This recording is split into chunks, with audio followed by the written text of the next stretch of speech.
Look up at the night sky on a clear evening.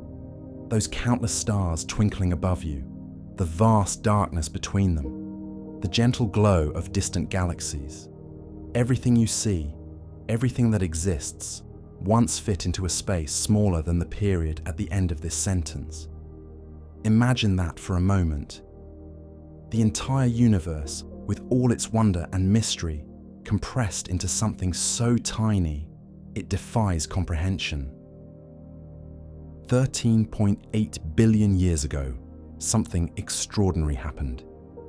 An event so powerful, so fundamental, that it created not just matter and energy, but space and time themselves. We call this the Big Bang, but that name barely captures the magnitude of what occurred. This wasn't an explosion in space. This was the birth of space itself. But here's what keeps scientists awake at night, what fills them with wonder and frustration in equal measure. If the Big Bang was the beginning of everything, what came before it? What triggered this cosmic genesis? Was there truly nothing before that moment, or does our story begin even earlier in ways we're only beginning to imagine? Tonight, we're going on a journey to the very edge of human understanding.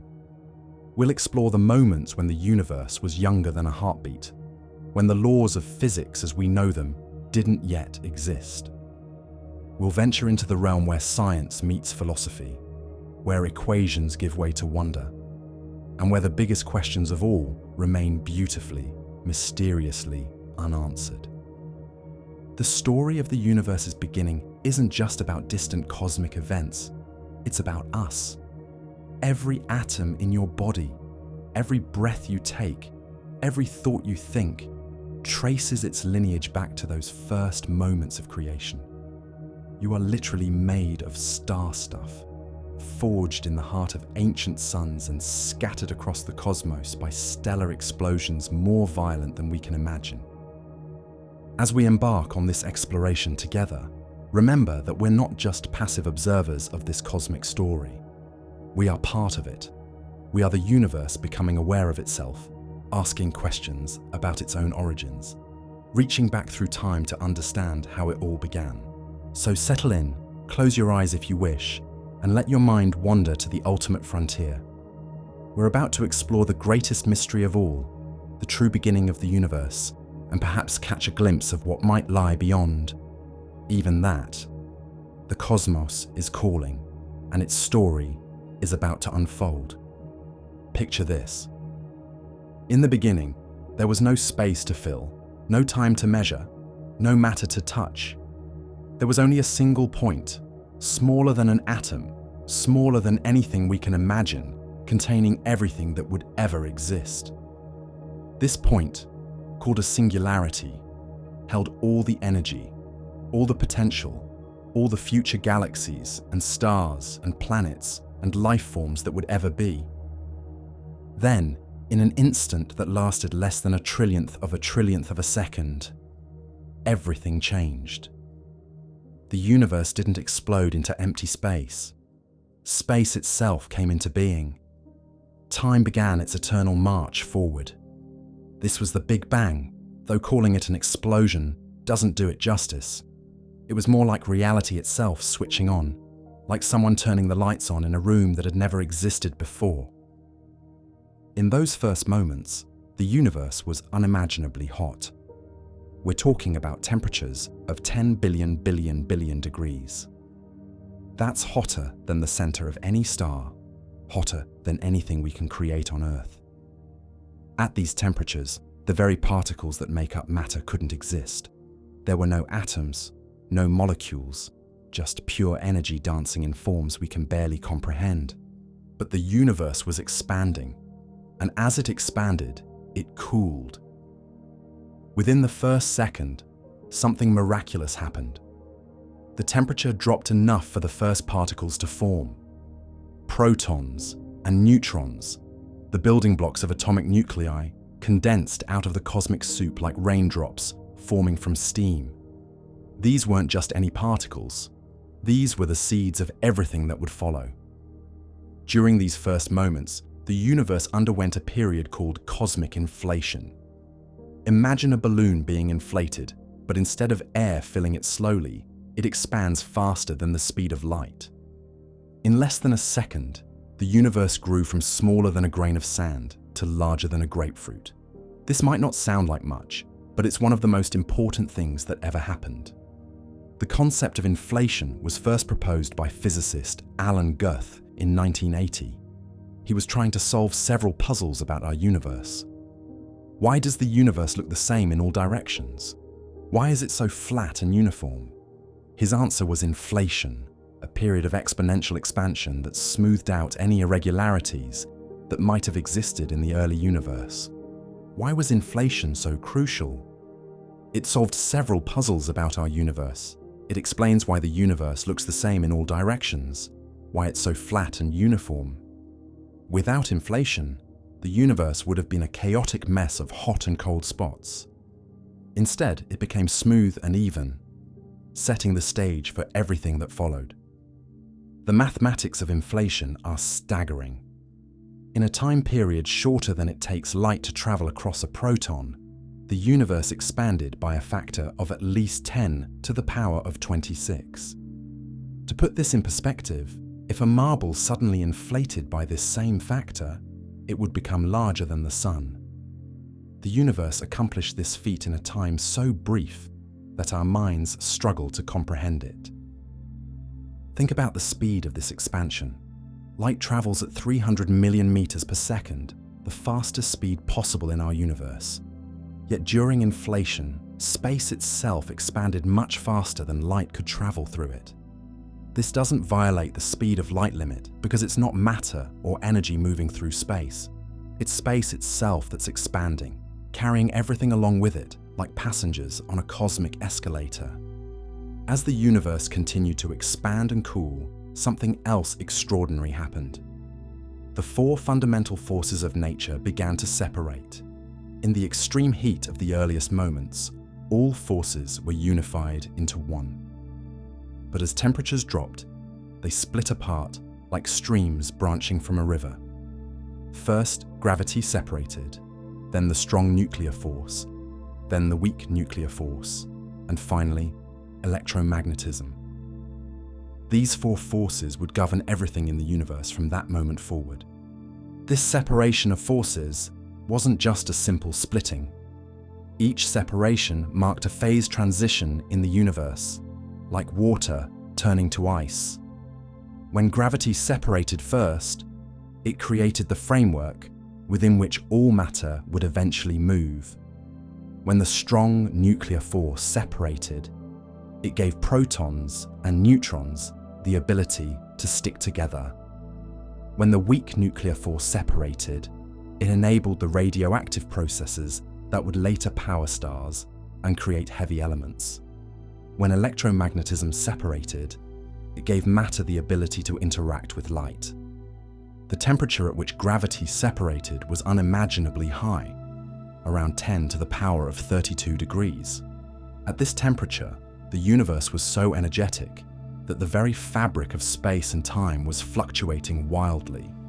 Quantum effects dominated everything, and the smooth space-time we experience today was a churning foam of possibilities.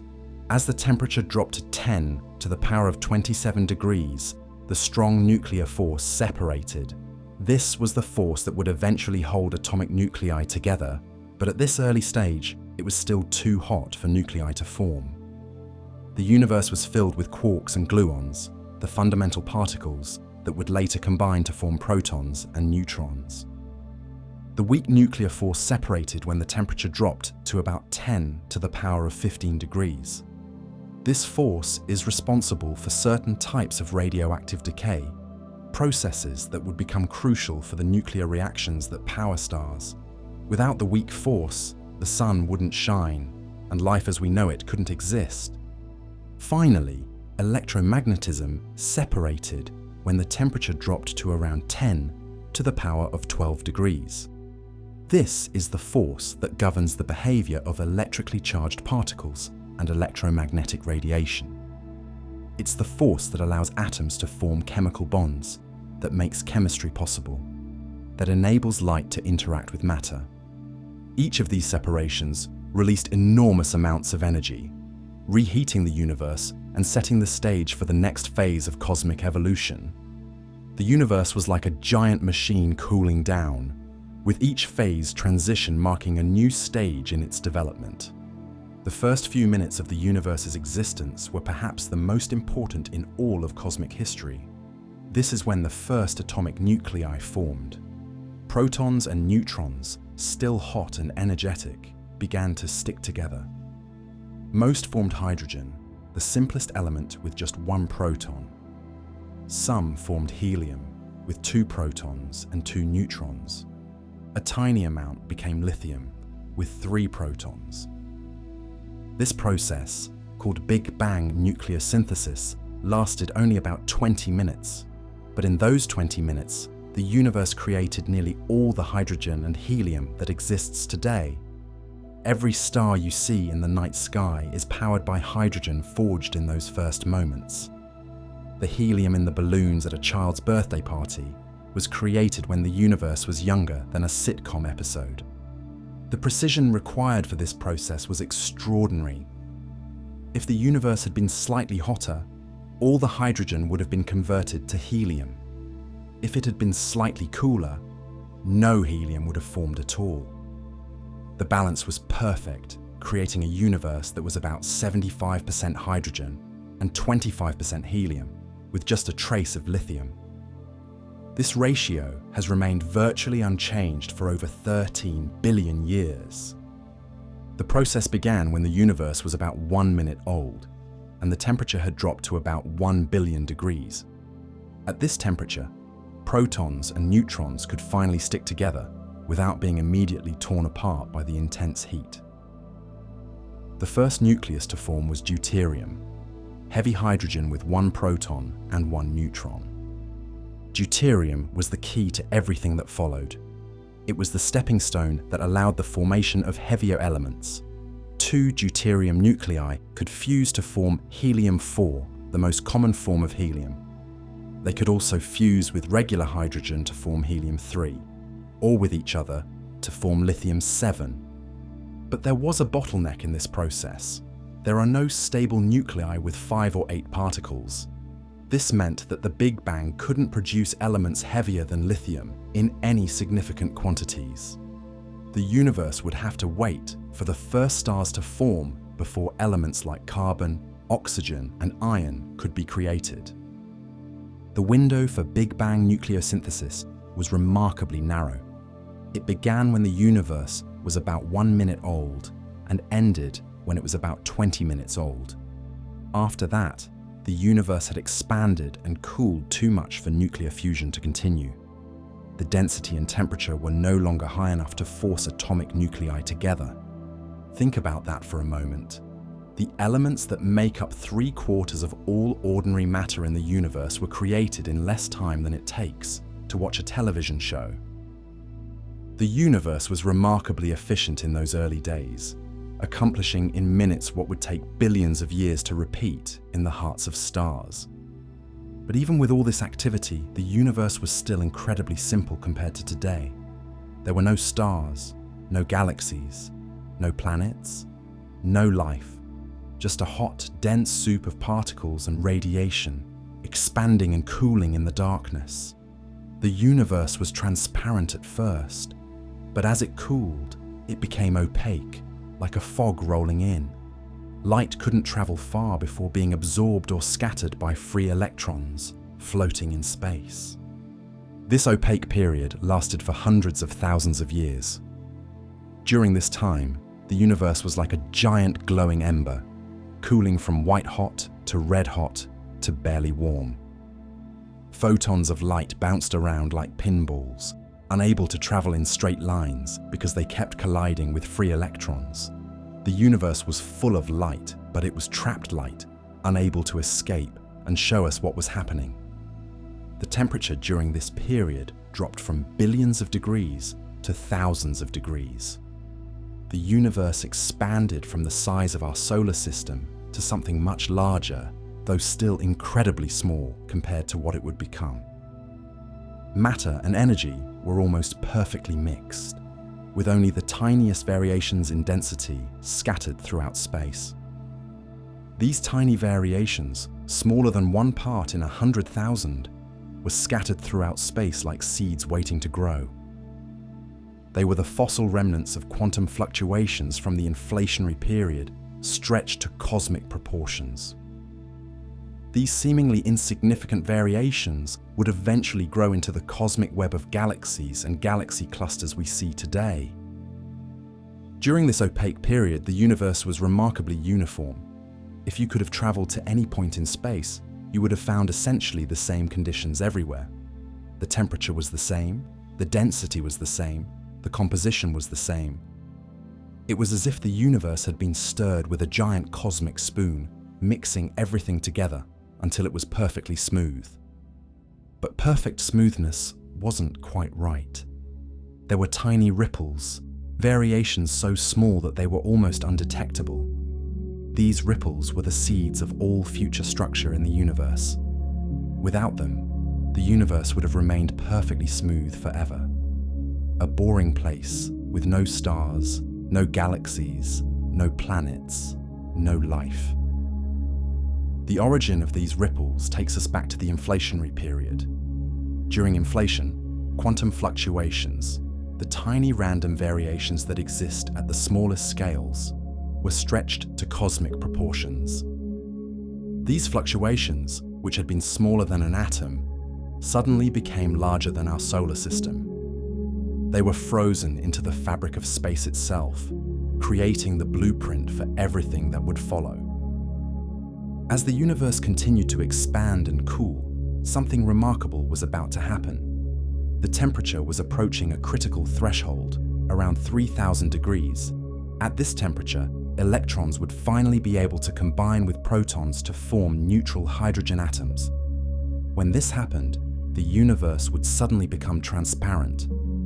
Light would be free to travel unobstructed for the first time since the Big Bang. This moment, called recombination, wouldn't happen for another 300,000 years. But already, in those first moments after the Big Bang, the stage was being set. The universe had gone from nothing to something, from non-existence to existence, from pure energy to the first matter. The fundamental forces had separated, the first elements had formed, and the seeds of future complexity had been planted. The elegance of these early moments is breathtaking. From the seeming chaos of the Big Bang emerged a universe governed by precise mathematical laws. The forces of nature found their proper strengths. The particles of matter found their proper masses. The expansion rate found its proper balance between too fast and too slow.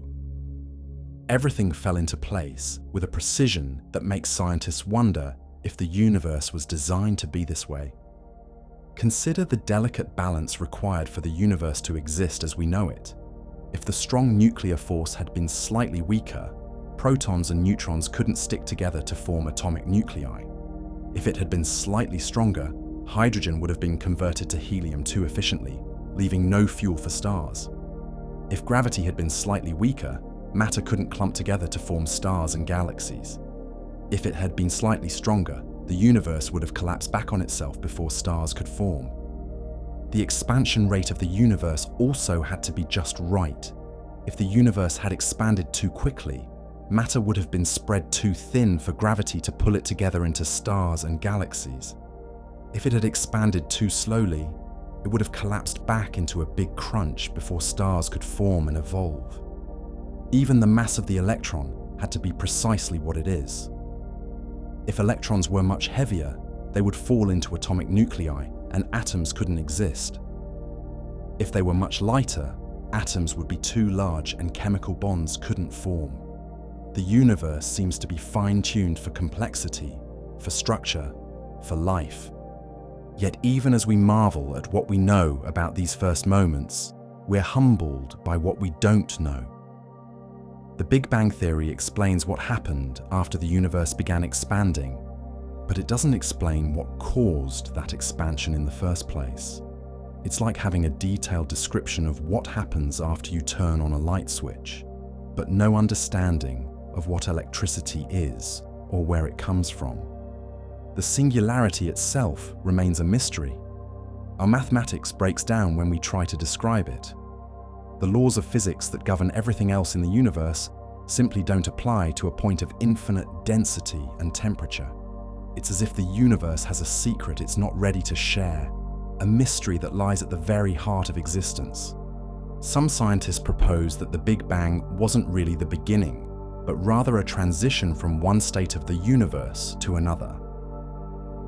Others suggest that time itself might be an illusion, that the universe has always existed in some form. Still, others propose that our universe is just one of many, born from a larger multiverse that we can barely imagine. The concept of the multiverse is particularly intriguing. If inflation can happen once, why not many times? Perhaps our Big Bang was just one of countless Big Bangs, each creating its own universe with its own laws of physics. We might be living in just one bubble in an infinite cosmic foam, unaware of the countless other universes that exist beyond our reach. As we reflect on these first moments, we're struck by how much happens so quickly. In less time than it takes to blink, the universe went from nothing to something, from non-existence to existence, from simplicity to the potential for infinite complexity. The Big Bang wasn't just the beginning of the universe, it was the beginning of beginnings, the moment when the very concepts of cause and effect, of time and space, of matter and energy, first came into being. The story of the Big Bang is also the story of us. Every atom in your body was forged in those first moments or in the nuclear furnaces of stars that came later. The calcium in your bones, the iron in your blood, the oxygen you breathe, all trace their origins back to the Big Bang and the stellar processes it made possible. You are not just made of star stuff, you are made of Big Bang stuff, a walking, thinking piece of the universe that emerged from that first moment of creation. The hydrogen in the water you drink is 13.8 billion years old, forged in the first few minutes after the Big Bang. The helium that makes balloons float was created when the universe was younger than half an hour. These ancient elements have been recycled countless times through stars and planets and living creatures, but their ultimate origin is that first moment when the universe began. Yet even as we celebrate what we know, we must acknowledge what we don't know. The Big Bang Theory is incredibly successful at explaining the universe we observe, but it raises as many questions as it answers. What caused the Big Bang? Why did it happen when it did? Was there something before it? These questions take us to the very edge of science, where our best theories break down and our greatest mysteries begin. The Big Bang represents both the triumph of human understanding and the limits of that understanding. We have traced the history of the universe back to its first moments, mapped the creation of space and time themselves, understood the forging of the first elements. Yet the ultimate questions remain unanswered, waiting for future generations of scientists to tackle. Perhaps that's as it should be. The universe is under no obligation to make sense to us, to reveal all its secrets, to be easily understood. The fact that we can understand even this much about the cosmic beginning is remarkable. We are the universe trying to understand itself, and in that quest, we glimpse something profound about the nature of existence itself. As we peer deeper into the mystery of cosmic origins, we encounter a question that challenges our very understanding of existence itself. If the Big Bang was the beginning of space and time, what existed before it? This question has puzzled scientists and philosophers for decades, leading us to the very boundaries of human knowledge and perhaps beyond. The traditional view holds that asking what came before the Big Bang is like asking what's north of the North Pole. If time itself began with the Big Bang, then there was no before. The question becomes meaningless because before implies the existence of time, and time didn't exist until the universe began. It's a circular puzzle that seems to have no solution. But many scientists aren't satisfied with this answer. they've proposed remarkable theories that suggest the Big Bang might not have been the absolute beginning, but rather a transition from one state of reality to another.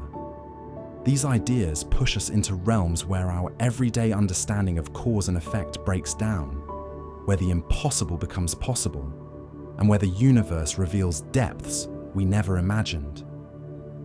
One of the most intriguing possibilities is the concept of the Big Bounce. Instead of the universe beginning from nothing, this theory suggests that our Big Bang was actually the result of a previous universe collapsing. Imagine the universe as a cosmic heartbeat, expanding and contracting in an eternal rhythm. Each Big Bang would be followed by billions of years of expansion, then a gradual slowing, a reversal, and finally, a big crunch that would collapse everything back into a singularity. But here's where it gets fascinating. According to Big Bounce theory, the universe doesn't end with the big crunch. Instead, the laws of quantum mechanics prevent the complete collapse into a true singularity. At the moment of maximum compression, quantum effects would cause the universe to bounce back, creating a new Big Bang and starting the cycle all over again. This would mean that our universe is just one beat in an eternal cosmic drum, one expansion in an infinite series of expansions and contractions.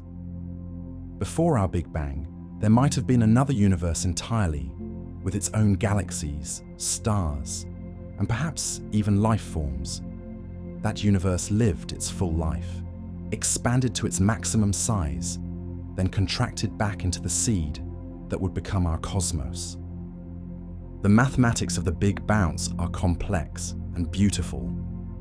They suggest that information from the previous universe might survive the bounce, encoded in the quantum fluctuations that would seed the structure of the new universe. The galaxies we see today might be ghostly echoes of galaxies that existed in a universe that died billions of years before our Big Bang. Another fascinating possibility emerges from the realm of quantum mechanics, where the very small behaves in ways that seem impossible to our everyday experience. At the quantum level, particles can appear and disappear from nothing. Energy can be borrowed from the vacuum and paid back later, and the distinction between something and nothing becomes blurred. Some theorists propose that the entire universe might have emerged from a quantum fluctuation in a primordial vacuum. This isn't the empty space we think of as vacuum, but rather a seething foam of virtual particles constantly appearing and disappearing. In this quantum foam, fluctuations can sometimes become large enough to trigger the birth of entire universes. Imagine the vacuum as an ocean of possibility, with waves of quantum energy constantly rising and falling. Most of these waves are small and quickly disappear back into the foam, but occasionally, a wave becomes so large that it breaks free from the ocean and becomes a real, expanding universe. Our Big Bang might have been just such a wave, a quantum accident that grew into everything we know. This idea is both humbling and awe-inspiring. It suggests that the entire universe, with all its billions of galaxies and countless stars, might have begun as a tiny fluctuation in the quantum foam, no bigger than a subatomic particle. From the smallest possible beginning came the largest possible result. The concept of eternal inflation pushes these ideas even further. According to this theory, inflation never really stopped. While our part of the universe stopped inflating 13.8 billion years ago, allowing normal cosmic evolution to proceed, other regions of space might still be inflating. These regions would eventually spawn their own Big Bangs, creating pocket universes like soap bubbles in an infinite cosmic foam. Each of these pocket universes would have its own laws of physics, its own fundamental constants, its own history. Some might be similar to ours, with stars and galaxies and the possibility of life. Others might be utterly alien, governed by physics so different from ours that we couldn't even imagine what they would be like. In this scenario, our Big Bang wasn't the beginning of everything, but just the beginning of our local universe. The larger multiverse would be eternal, with no beginning and no end, constantly spawning new universes in an endless process of cosmic reproduction. We would be living in just one room of an infinite cosmic mansion, unaware of the countless other rooms that exist beyond our reach. The mathematics of eternal inflation suggest that this process has been going on forever and will continue forever. There was no first universe, and there will be no last universe. The multiverse is like a cosmic garden where universes bloom like flowers, each one unique, each one temporary, but the garden itself eternal. These ideas force us to reconsider our most basic assumptions about existence. If the multiverse is eternal, then our universe didn't come from nothing. It came from something that had always existed, something that had no beginning and will have no end. The question of why there is something rather than nothing might be meaningless because there has always been something. But not all theories of what came before the Big Bang involve eternal processes. Some suggest that our universe might have been created by a previous universe in ways that seem almost supernatural. Black holes, those mysterious objects where gravity becomes so strong that nothing can escape, might actually be gateways to new universes. When matter falls into a black hole, it doesn't simply disappear. According to some theories, it gets compressed and eventually explodes outward as a big bang in a new dimension of space. Every black hole in our universe might be giving birth to a new universe, and our own universe might have been born from a black hole in a previous cosmos. This creates a cosmic family tree, where universes give birth to other universes through black holes. Our parent universe might still exist somewhere, unaware that it has created offspring. And we, in turn, might be creating child universes every time a massive star collapses into a black hole in our cosmos. The implications are staggering.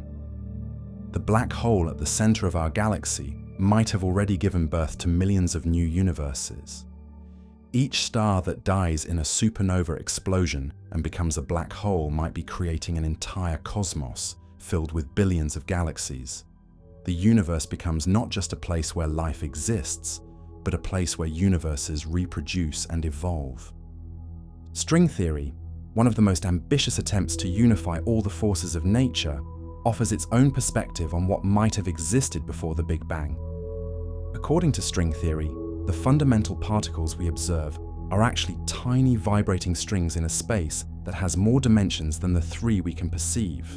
In the string theory view, our Big Bang might have been the result of collisions between higher dimensional objects called branes. These branes exist in a space with up to 11 dimensions, most of which are curled up so small that we can't detect them. When two branes collide, the energy of the collision could create a Big Bang in the three-dimensional space we inhabit. This collision wouldn't be a one-time event. The branes would separate after the collision, then slowly drift back together over trillions of years until they collide again, creating another Big Bang. Our universe would be the result of one such collision, and there would have been countless collisions before ours, and countless more to come. The beauty of this model is that it provides a natural explanation for the cycles of cosmic creation and destruction. The branes are eternal, drifting through higher dimensional space in an endless dance of collision and separation. Each collision creates a universe, each separation allows that universe to evolve and die, and each new collision starts the process over again. But perhaps the most radical idea about what came before the Big Bang is that the question itself is based on a false assumption. Some theories suggest that time isn't what we think it is. Instead of being a universal river that flows from past to future, time might be more like a landscape that we can move through in different directions. In this view, the Big Bang isn't the beginning of time, but just a special point in the cosmic landscape, like a mountain peak or a deep valley. Just as you can travel north or south from any point on Earth, You might be able to travel forward or backward from any point in time. The Big Bang would be a significant landmark in this temporal landscape, but not necessarily the edge of existence. Quantum mechanics adds another twist to our understanding of time and causality. At the quantum level, cause and effect become fuzzy concepts. Particles can influence their own past states. Effects can precede their causes. And the very act of observation can change the nature of reality. If these quantum effects operated at cosmic scales during the Big Bang, then our usual notions of before and after might not apply. Some theorists propose that the universe might be self-creating, existing in a loop of causality where the Big Bang is both the cause and the effect of itself. This isn't as paradoxical as it sounds if you abandon the idea that cause must always precede effect. In a universe governed by quantum mechanics, the future might help determine the past just as much as the past determines the future. The holographic principle, emerging from studies of black holes and quantum gravity, suggests that all the information in a volume of space can be encoded on its boundary.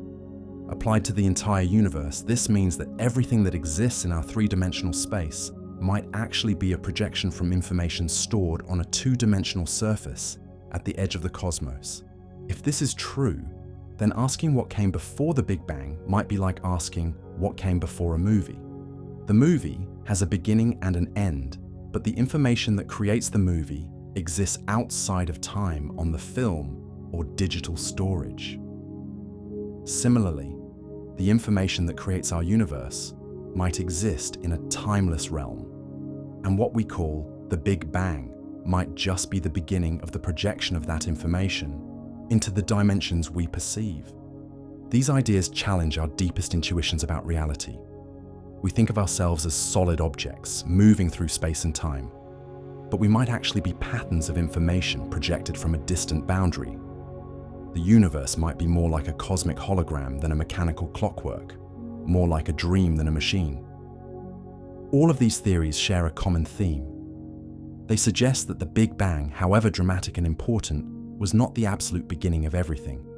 Something existed before it, whether that something was a previous universe, a quantum vacuum, an eternal multiverse, higher dimensional brains, or timeless information waiting to be projected into reality. This realization is both humbling and inspiring. It reminds us that our universe, vast as it is, might be just a small part of something much larger and more complex.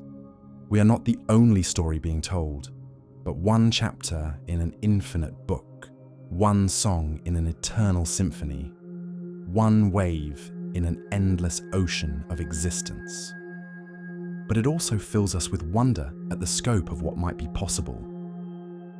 If universes can be born from quantum fluctuations, if they can emerge from black holes, if they can collide and bounce and evolve, then existence itself becomes far richer and more creative than we ever imagined. The cosmos becomes not just a place where things happen, but a place where anything can happen, where new realities are constantly being born. As we contemplate these possibilities, we're reminded that the greatest questions often lead not to answers, but to deeper questions. What came before the Big Bang? Perhaps the answer is that there was no before, or that before has no meaning, or that the question itself reveals the limitations of our understanding, rather than pointing toward a specific truth. Yet the quest to answer this question has led us to some of the most beautiful and profound ideas in all of science. It has forced us to reimagine the nature of time, space, causality, and existence itself. It has shown us that the universe might be far stranger and more wonderful than we ever dared to imagine. And perhaps that's enough. Perhaps the value lies not in finding the final answer, but in the journey of exploration itself. In asking what came before the Big Bang, we discover not just theories about cosmic origins, but something deeper about the nature of curiosity, wonder, and the human drive to understand our place in the vast mystery of existence. In the beginning, there was only energy, pure, raw, unformed energy dancing through the newborn universe in ways that would seem magical to us today. No atoms, no molecules, no matter as we understand it. Just energy in its most fundamental state, waiting to transform into everything we see around us. This transformation from energy to matter is one of the most remarkable stories in cosmic history. A tale of cooling temperatures, symmetry breaking, and the emergence of the building blocks that would eventually become you and me. The early universe was governed by Einstein's famous equation E equals mc squared, but in reverse. While we're used to thinking about matter converting to energy, as in nuclear reactions, the early universe was doing the opposite. Energy was constantly converting to matter, creating particles and antiparticles in a cosmic dance of creation and annihilation. Imagine the universe as a vast, seething cauldron of energy, hotter than anything we can imagine today. At temperatures of 10 to the power of 12 degrees, energy itself was taking on temporary forms, manifesting as particles that would exist for the briefest of moments before being destroyed and converted back to energy. It was a universe in constant flux, where nothing was permanent and everything was possible. As the universe expanded, it cooled, and as it cooled, something extraordinary began to happen. The energy became calm enough for particles to exist for longer periods. First came the most fundamental particles, the quarks and leptons that form the basic building blocks of all matter. These particles emerged from the energy field, like islands rising from an ocean, stable enough to exist, but still swimming in a sea of radiation. The first particles to emerge were the quarks, strange entities that would never exist alone in our universe today. In the early cosmos, when temperatures were still billions of degrees, quarks moved freely through space, unbound by the strong nuclear force that would later confine them inside protons and neutrons. This period, called the quark epoch, lasted only microseconds, but it was crucial for everything that would follow. Quarks come in 6 varieties, whimsically named by physicists as up, down, charm, strange, top, and bottom. But in the early universe, only the lightest quarks, up and down, would survive long enough to participate in the formation of matter. The heavier quarks would quickly decay into their lighter cousins, leaving behind a universe dominated by up and down quarks swimming in a soup of energy. As the universe continued to cool, reaching temperatures of about 10 billion degrees, something called the QCD phase transition occurred. QCD stands for quantum chromodynamics, the theory that describes the strong nuclear force. This transition was like a cosmic freeze, where the free-floating quarks suddenly found themselves trapped inside larger particles. The strong nuclear force became so powerful at these lower temperatures that quarks could no longer exist on their own. They were forced to combine into groups of 3, forming protons and neutrons, or into pairs, forming mesons that would quickly decay. This was the moment when the first stable matter particles in our universe came into being, the protons and neutrons that would eventually form the nuclei of atoms. But the universe still wasn't done with its particle creation. Alongside the quarks, another family of particles was emerging from the energy field. These were the leptons, including electrons, muons, and neutrinos. Unlike quarks, leptons could exist on their own, and they would play crucial roles in the universe's future development. Electrons, the lightest of the charged leptons, would eventually become the particles that orbit atomic nuclei, enabling chemistry and the complex molecules that make life possible. Neutrinos, nearly massless and barely interacting with other matter, would become the universe's most abundant particles after photons, streaming through space at nearly the speed of light and carrying information about the early universe to this day. The creation of these particles wasn't random. It followed deep mathematical principles related to symmetry and symmetry breaking. In the earliest moments of the universe, when all forces were unified and temperatures were at their highest, the universe was perfectly symmetric. All particles were essentially equivalent, all forces were the same, and there was no distinction between matter and antimatter. But as the universe cooled and the forces separated, these symmetries began to break. It's like a perfectly round ball rolling down a hill with valleys radiating outward like spokes on a wheel. When the ball reaches the bottom, it must choose one valley or another, breaking the perfect circular symmetry it had at the top. The universe faced similar choices as it cooled, and the choices it made determined which particles would dominate and which forces would govern the cosmos. One of the most important symmetry-breaking events was the separation of matter and antimatter. In a perfectly symmetric universe, every particle would have an antiparticle counterpart, and matter and antimatter would exist in equal quantities. When matter and antimatter meet, they annihilate each other, converting back into pure energy. If the universe had remained perfectly symmetric, all matter and antimatter would have annihilated, leaving behind only energy. But something broke this symmetry. For every billion antiparticles created in the early universe, there were 1,000,000,001 particles.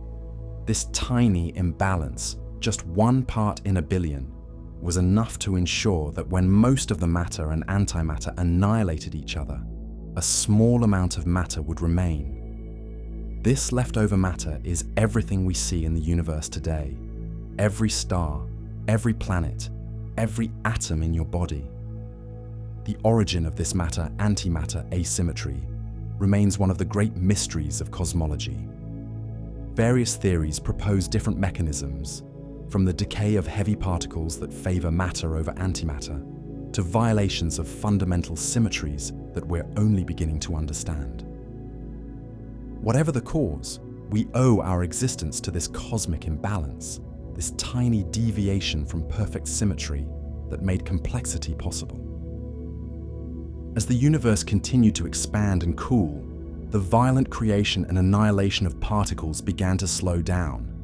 By the time the universe was about 1 second old, most of the exotic particles had either decayed into stable forms or been annihilated by their antiparticles. What remained was a soup of protons, neutrons, electrons, neutrinos, and photons, along with the mysterious dark matter particles that we still don't fully understand.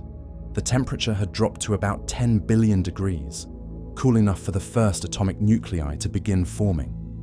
This process, which we discussed in the previous chapter, would create the hydrogen and helium that still make up most of the ordinary matter in the universe today. But the formation of nuclei was just the beginning of matter's journey from simple to complex. For the next 300,000 years, the universe remained too hot for atoms to form. Electrons had too much energy to be captured by the positively charged nuclei. They zipped around freely, constantly absorbing and emitting photons. This made the universe opaque to light, like a thick fog that prevented any radiation from traveling far before being absorbed or scattered. During this period, called the photon epoch, the universe was dominated by radiation rather than matter. The energy density of photons was greater than the energy density of matter particles. This had profound implications for how the universe evolved, affecting everything from the expansion rate to the growth of the tiny density fluctuations that would eventually become galaxies. But as the universe continued to expand, the energy of radiation decreased faster than the energy of matter. Radiation energy decreases with the fourth power of the scale factor as the universe expands, while matter energy decreases only with the third power. Eventually, matter became dominant, and this transition marked another crucial milestone in cosmic evolution. The moment when the universe became matter-dominated, occurring when it was about 50,000 years old, set the stage for the formation of the first large-scale structures. Before this transition, The pressure of radiation prevented matter from clumping together under its own gravity. After the transition, gravity could finally begin to pull matter together, starting the long process that would eventually create galaxies, stars, and planets. As the temperature continued to drop, approaching 3,000 degrees, the universe finally became cool enough for a process called recombination to occur. Despite its name, recombination wasn't actually a recombining of anything. It was the first time in cosmic history that electrons and protons combined to form neutral hydrogen atoms. This moment, occurring about 378,000 years after the Big Bang, was one of the most important transitions in cosmic history. For the first time since the earliest moments of the Big Bang, the universe became transparent to light. Photons could suddenly travel freely through space without being immediately absorbed or scattered by free electrons. The light released during recombination is still traveling through the universe today. We call it the cosmic microwave background radiation, and it's one of our most important sources of information about the early universe. This radiation has been stretched by the expansion of the universe from visible light to microwave wavelengths, but it still carries the imprint of conditions in the primordial cosmos. The cosmic microwave background shows us that the early universe was remarkably smooth and uniform, but not perfectly so. There were tiny variations in temperature and density, typically just a few parts in 100,000. These variations were the seeds that would eventually grow into the cosmic web of galaxies and galaxy clusters we see today. The pattern of these variations tells us about the fundamental properties of the universe. It reveals the amount of ordinary matter, dark matter, and dark energy. It shows us the rate of expansion and the geometry of space. It even provides evidence for cosmic inflation, the rapid expansion that occurred in the first fraction of a second after the Big Bang. But the formation of atoms was just the beginning of matter's journey toward complexity. With the universe now transparent and matter beginning to clump under its own gravity, the stage was set for the next phase of cosmic evolution. The first stars would soon begin to form, and with them would come the nuclear furnaces that would create the heavier elements necessary for planets and life. The hydrogen and helium created in the first few minutes after the Big Bang were just the raw materials for this next phase of creation. Inside the cores of stars, these simple elements would be fused into carbon, oxygen, silicon, iron, and all the other elements that make up the periodic table. When massive stars died in supernova explosions, they would scatter these elements throughout space, enriching the interstellar medium and providing the ingredients for future generations of stars and planets. The story of matter formation is also the story of information and complexity. In the earliest moments of the universe, when everything was energy, there was very little information. The universe was in a state of maximum entropy, with energy distributed as evenly as possible. But as particles formed and the universe cooled, information began to accumulate. Each particle that formed represented a choice made by the universe, a selection from among many possible states. The positions and velocities of particles encoded information about the conditions in which they formed. The tiny density fluctuations that would become galaxies were like a cosmic memory, preserving information about quantum fluctuations from the inflationary epoch. As matter began to clump and form structures, the amount of information in the universe continued to grow. Each galaxy that formed was unique, with its own history and characteristics. Each star was different from every other star. Each planet would have its own composition and evolution. The universe was becoming not just more complex, but more interesting, more capable of supporting the intricate patterns we call life. The formation of matter from energy also established the basic architecture of reality as we know it. The particles that emerged from the cosmic furnace, the protons and neutrons and electrons, would remain stable for billions or even trillions of years. They would become the building blocks of atoms, molecules, cells, and ultimately conscious beings capable of contemplating their own origins. Every atom in your body participated in this cosmic transformation. The hydrogen in the water you drink was formed when the universe was just a few minutes old. The carbon in your DNA was forged in the nuclear furnace of a star that lived and died billions of years ago. The iron in your blood was created in the final moments of a massive star's life, in a supernova explosion that outshone an entire galaxy. You are not separate from this cosmic story. You are part of it, a temporary arrangement of particles that emerge from energy in the first moments of time. Your thoughts and dreams and memories are patterns encoded in matter that traces its lineage back to the Big Bang itself. In a very real sense, you are the universe become conscious. Matter arranged in such a way that it can contemplate its own existence.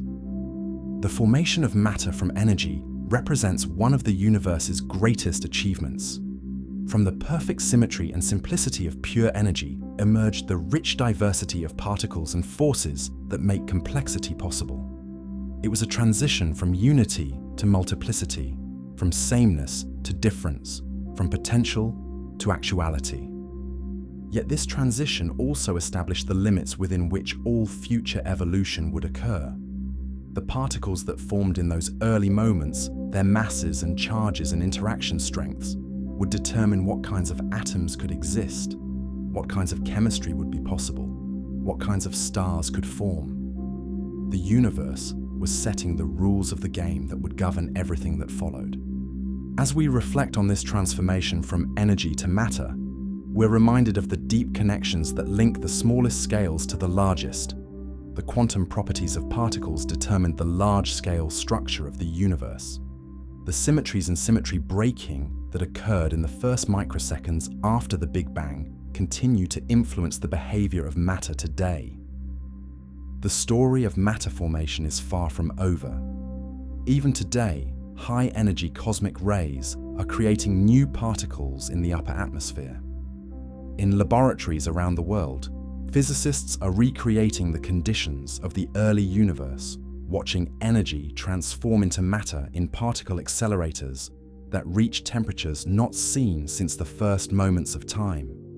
And in the far future, when the last stars have burned out and the universe has grown cold and dark, matter itself may undergo further transformations. Protons may decay into lighter particles, atoms may dissolve, and the universe may return to the energy-dominated state from which it emerged. The cosmic cycle of energy to matter and matter to energy may continue for time so long that our current age would seem like just a brief moment. But for now, in this cosmic epoch when matter reigns supreme, we can marvel at the journey that brought us here. From the perfect simplicity of pure energy to the magnificent complexity of the modern universe. From the first quarks to the first atoms, to the first molecules to the first life, matter has shown an endless capacity for organization and transformation.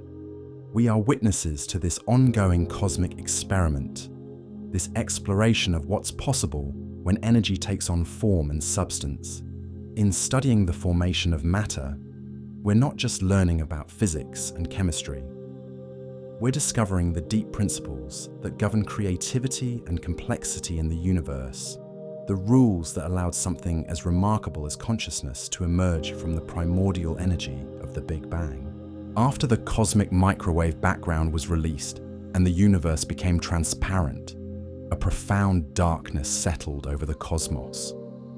For millions of years, no stars shone, no galaxies glittered, no light pierced the vast emptiness of space. This period, aptly called the Cosmic Dark Ages, was a time of quiet preparation when the universe was slowly organizing itself for the next great phase of cosmic evolution. But this darkness was not empty. Throughout the invisible scaffolding of dark matter, tiny seeds of future glory were taking root. The hydrogen and helium atoms created in the Big Bang were beginning their slow dance toward complexity. guided by the gentle but relentless pull of gravity. In the cold depths of space, the first structures were forming, setting the stage for one of the most important moments in cosmic history, the birth of the first stars. The universe during the Dark Ages was a very different place from the cosmos we see today. The temperature had dropped to just a few degrees above absolute zero. There were no heavy elements, no carbon or oxygen or silicon. The entire universe consisted of roughly 75% hydrogen, 25% helium, and trace amounts of lithium. It was a minimalist cosmos, elegant in its simplicity, but limited in its possibilities. Yet within this simplicity lay the potential for extraordinary complexity. The tiny density fluctuations imprinted during the inflationary epoch were beginning to grow. Regions that were slightly denser than average attracted more matter, becoming even denser. Regions that were slightly less dense lost matter to their denser neighbors, becoming emptier. The universe was beginning to develop structure, like cream slowly separating from milk. The first structures to form were small clumps of dark matter, invisible to our eyes but detectable through their gravitational effects. These dark matter halos created the gravitational wells into which ordinary matter would eventually fall. The dark matter particles, whatever they might be, don't interact with light or with each other except through gravity. This allowed them to clump together much earlier than ordinary matter, which was still too hot and energetic to be easily captured. As the universe continued to expand and cool, ordinary matter began to fall into these dark matter wells. Hydrogen and helium atoms, drawn by gravity, started to collect in the densest regions of space. At first, these collections were thin and diffuse, barely denser than the cosmic average, but gravity is patient and persistent, and over millions of years, these gas clouds grew larger and denser. The process was slow at first. Unlike today's universe, which is filled with dust and heavy elements that help gas clouds cool and collapse, the primordial universe had no such cooling mechanisms. The only way for the gas to lose energy and collapse was through collisions between hydrogen atoms, a very inefficient process when the gas is still hot and diffuse.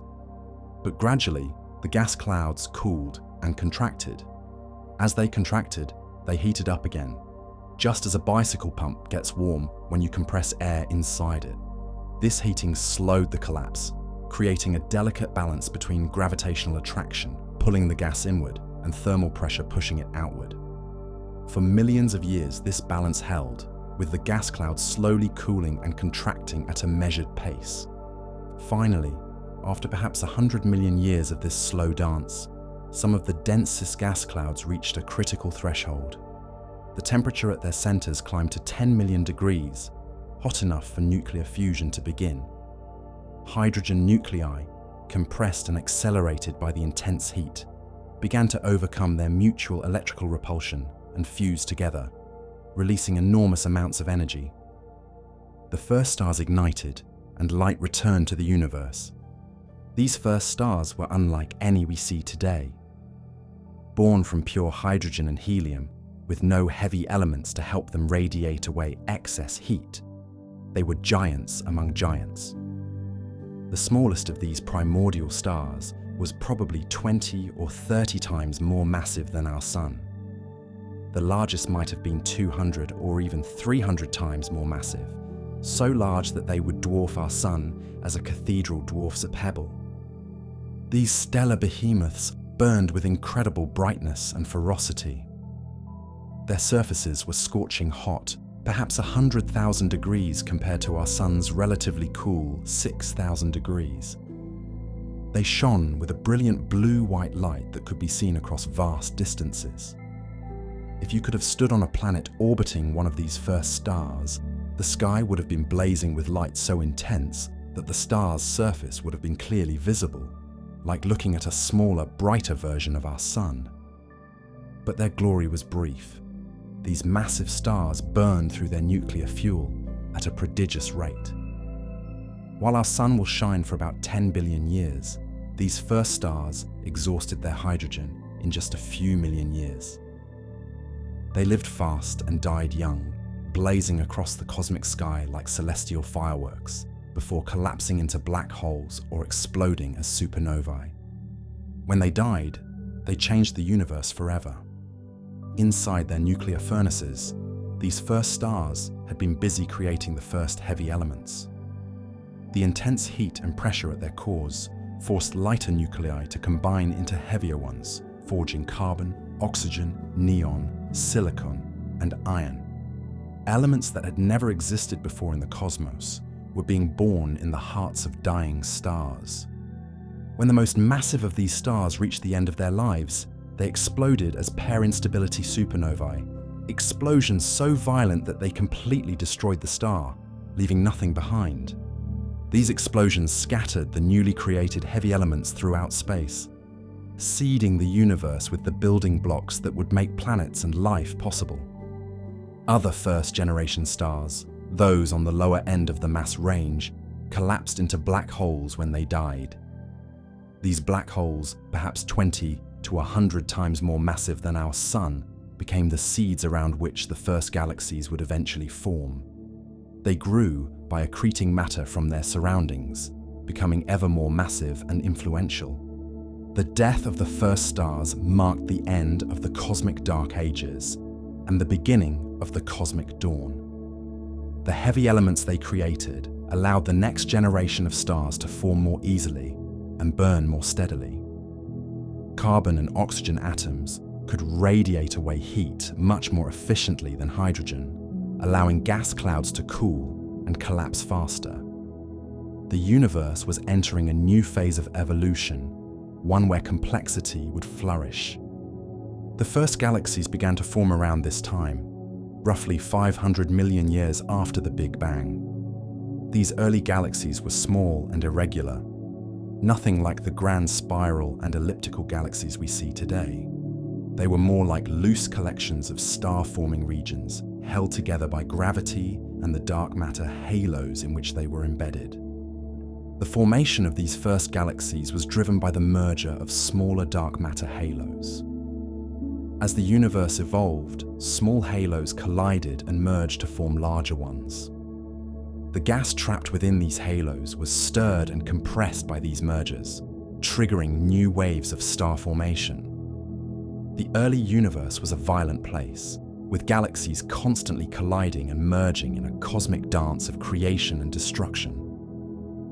These early galaxies were also much more active than most galaxies today. The gas they contained was pristine, unpolluted by the heavy elements that inhibit star formation in modern galaxies. As a result, they formed stars at a much higher rate than galaxies do today. Some of these early galaxies were forming stars hundreds of times faster than our Milky Way currently does. The light from these first stars and galaxies began to have a profound effect on the universe around them. The intense ultraviolet radiation they emitted started to ionize the hydrogen atoms in the space between galaxies. This process, called reionization, gradually transformed the universe from a place filled with neutral atoms to one filled with ionized gas, much as it had been in the earliest moments after the Big Bang. Reionization was not a uniform process. It began around the brightest sources of radiation and gradually spread outward like bubbles expanding in a cosmic foam. Over several hundred million years, these bubbles of ionized gas grew and merged until the entire universe was reionized.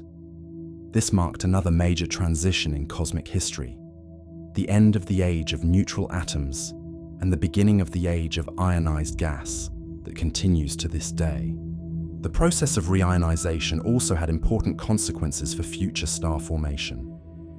The ionized gas was hotter and more energetic than neutral gas, making it harder for gravity to pull it together into new stars. This effectively shut down star formation in the smallest galaxies, which didn't have enough gravity to hold onto their hot, ionized gas. Only the largest galaxies could continue forming stars efficiently after reionization. Meanwhile, The black holes formed from the first generation of stars were growing rapidly. They accreted matter from their surroundings, heating it to millions of degrees and causing it to emit intense radiation across the electromagnetic spectrum. Some of these black holes grew so massive and luminous that we can detect them today as quasars, the most distant and ancient objects visible to our telescopes. These early quasars were among the most powerful sources of energy in the universe. A single quasar could outshine an entire galaxy, pumping out energy equivalent to trillions of suns. Their light has traveled across the universe for over 13 billion years to reach us, providing a glimpse of what the cosmos looked like when it was less than 1 billion years old. The formation of the first stars and galaxies also marked the beginning of cosmic recycling. The heavy elements created in stellar cores and dispersed by supernovae began to accumulate in the interstellar medium. Future generations of stars would form from gas enriched with these heavy elements, allowing them to burn more efficiently and form planetary systems. This process of stellar nucleosynthesis and element dispersal would continue throughout cosmic history. Each generation of stars would create more heavy elements, gradually enriching the universe and making more complex chemistry possible.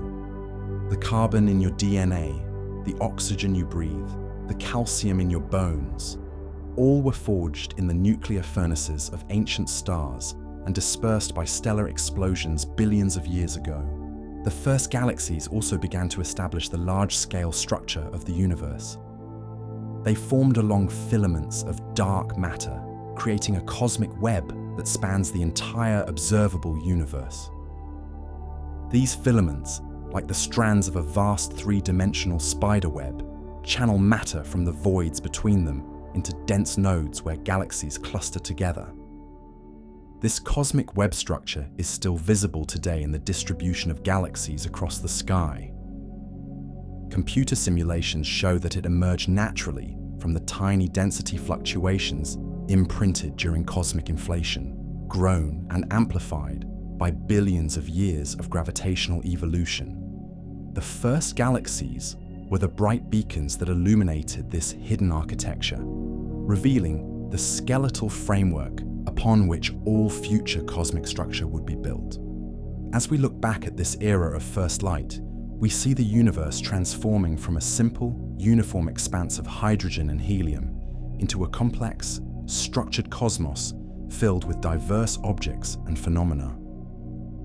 The first stars were the cosmic engineers that built the heavy elements necessary for complexity. The first galaxies were the cosmic cities where matter gathered and organized itself into ever more elaborate patterns. This period also marked the beginning of the universe's long journey toward life. The heavy elements created by the first stars were essential for the formation of rocky planets.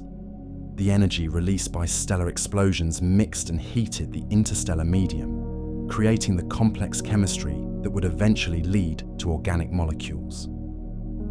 The first galaxies provided the stable gravitational environments where planetary systems could form and evolve over billions of years. The story of the first stars and galaxies is ultimately a story about the universe learning to create complexity from simplicity.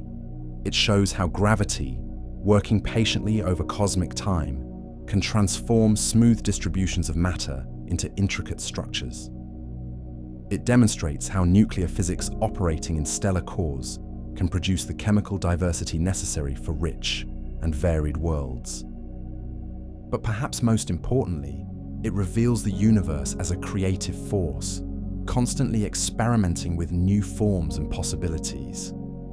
Each star that formed was unique, each galaxy a one-of-a-kind experiment in cosmic architecture. The universe was not just expanding and cooling, it was exploring, discovering what kinds of structures and processes were possible within the framework of physical law. The first stars have long since died, their light faded, their matter recycled into new generations of cosmic objects. But their legacy lives on in every heavy element in the universe, in every planet that formed from stellar debris, in every living creature that arose from the ashes of ancient supernova. They were the cosmic pioneers, the first lights in the darkness, the harbingers of all the complexity and beauty that would follow. As we trace our own origins back through cosmic history, we inevitably encounter these first stellar ancestors. The atoms that make up our bodies were forged in their nuclear furnaces. The energy that powers our sun came from gravitational processes first pioneered in their formation. The very existence of our galaxy depends on the dark matter structures that guided their birth. In a very real sense, we are the children of the first stars, inheritors of the elements they created and the processes they pioneered. When we look up at the night sky and see the countless stars scattered across the darkness, we are seeing the descendants of those first bright beacons that ended the cosmic dark ages and brought light back to the universe. The end of the Dark Ages was not just an astronomical event, it was a cosmic awakening. It marked the moment when the universe began to glow with its own light, when matter organized itself into structures complex enough to transform energy and create new forms of order.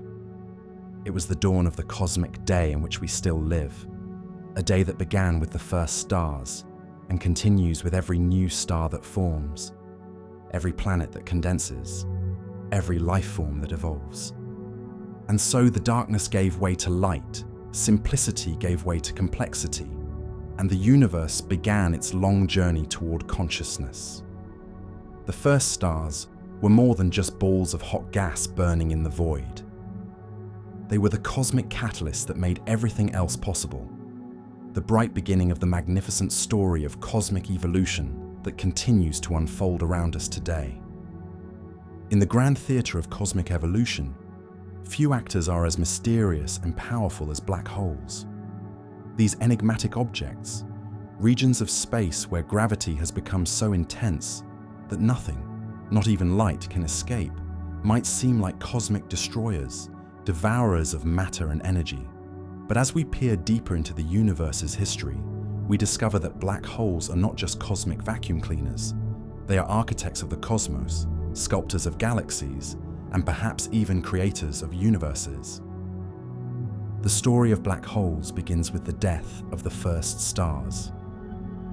When those massive primordial giants, hundreds of times more massive than our sun, reached the end of their brief but brilliant lives, they faced a fate unlike anything we see in the universe today. Their cores, no longer able to sustain nuclear fusion, collapsed under their own immense gravity in a process so violent and rapid that it defies imagination. In less than a second, the core of such a star would shrink from the size of Earth to a point smaller than the period at the end of this sentence. The gravitational field became so intense that space and time themselves became warped beyond recognition. Matter was crushed to densities where a teaspoon would weigh as much as a mountain. At the center of this cosmic catastrophe, a singularity formed, a point where the laws of physics as we know them break down completely. These first black holes, born from the collapse of the first stars, were already massive by today's standards. With masses ranging from dozens to hundreds of times that of our sun, they immediately began to influence their cosmic neighborhoods. But they were just the beginning. Through a process of growth and merger that has continued for over 13 billion years, some of these stellar mass black holes would grow into the supermassive monsters that lurk at the centers of galaxies today. The formation of supermassive black holes, with masses millions or billions of times that of our sun, remains one of the great puzzles of modern astrophysics. How did objects so massive form so early in the universe's history? We see quasars powered by supermassive black holes when the universe was less than 1 billion years old. This seems impossible if these giants grew only by slowly accreting matter and merging with other black holes. Several theories attempt to explain this rapid growth. Perhaps some of the first-generation black holes formed not from stellar collapse, but directly from the gravitational collapse of massive gas clouds. These primordial black holes could have been born with masses thousands of times that of the Sun, giving them a head start in the race to supermassive status. Or perhaps the early universe contained seeds of even more exotic origin, remnants of cosmic strings or other relics from the universe's infancy. Another possibility is that the early universe was simply more efficient at feeding black holes. In the dense, gas-rich environment of the first billion years, black holes could have grown much faster than they do today. The gas was pristine, uncontaminated by the heavy elements that can inhibit accretion in modern galaxies. The mergers between early galaxies were frequent and violent, funneling vast amounts of material toward their central black holes. Whatever their origin, these supermassive black holes quickly became the dominant gravitational influences at the centers of galaxies. Their immense gravity helped to organize and shape the distribution of stars, gas, and dark matter around them. They became the cosmic anchors around which galaxies assembled, the central engines that would power some of the most energetic phenomena in the universe. When matter falls toward a black hole, it doesn't simply disappear into the void. Instead, it forms a swirling disk of superheated gas called an accretion disk. The material in this disk orbits the black hole at tremendous speeds, heating up through friction until it glows with the intensity of millions of suns. The inner regions of the disk, closest to the black hole, can reach temperatures of millions of degrees, hot enough to emit X-rays and gamma rays. But the energy output doesn't stop there. The rotating black hole acts like a cosmic dynamo, generating powerful magnetic fields that can accelerate particles to nearly the speed of light. These particles are funneled into narrow jets that shoot out from the poles of the black hole, creating beams of radiation that can extend for millions of light years into space. These jets are among the most powerful and energetic phenomena in the universe, capable of affecting the evolution of entire galaxy clusters. The energy released by matter falling into supermassive black holes powers some of the most luminous objects in the universe. Quasars, blazars, and other active galactic nuclei can outshine their entire host galaxies, pumping out energy equivalent to trillions of suns. This energy has profound effects on the galaxies that harbor these active black holes, heating and stirring the surrounding gas, triggering or suppressing star formation, and even ejecting material entirely from the galaxy. This relationship between black holes and their host galaxies is one of the most important discoveries in modern astronomy. Far from being separate entities, black holes and galaxies appear to evolve together in a complex dance of mutual influence. The mass of a galaxy's central black hole is closely correlated with the mass of the galaxy's central bulge, suggesting that their growth is intimately connected.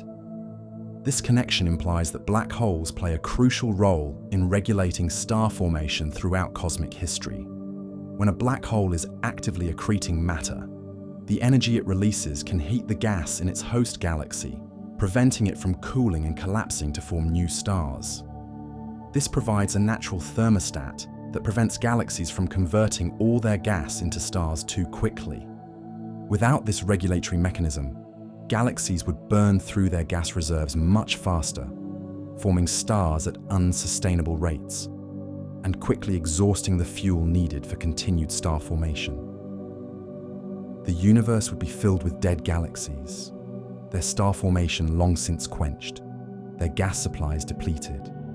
Instead, the feedback from supermassive black holes helps to maintain a steady rate of star formation over cosmic time. The jets produced by active black holes can extend far beyond their host galaxies, carving out vast cavities in the surrounding intergalactic medium. These jets inject energy and momentum into the space between galaxies, heating the gas and preventing it from cooling and falling into galaxies. This process, called feedback, operates on scales much larger than individual galaxies, affecting the evolution of entire galaxy clusters. In the early universe, when black holes were growing rapidly and quasars were at their brightest, this feedback was probably even more important than it is today. The intense radiation and powerful jets from the first quasars helped to reionize the universe, breaking apart hydrogen atoms and keeping the intergalactic medium hot and ionized. This process had profound effects on the formation of the first galaxies and the large-scale structure of the universe. The growth of supermassive black holes also provides a record of cosmic history. By studying the properties of quasars at different redshifts, astronomers can trace how black hole growth has evolved over time. We see that quasar activity peaked when the universe was about 3 billion years old, then gradually declined as the supply of gas available for accretion was depleted or heated by feedback processes. This decline in quasar activity coincides with other major changes in cosmic evolution. The rate of star formation across the universe also peaked around the same time and has been declining ever since. The universe was transitioning from a violent, rapidly evolving youth to the more sedate middle age we observe today. Black holes played a crucial role in this transition, helping to regulate the pace of cosmic evolution.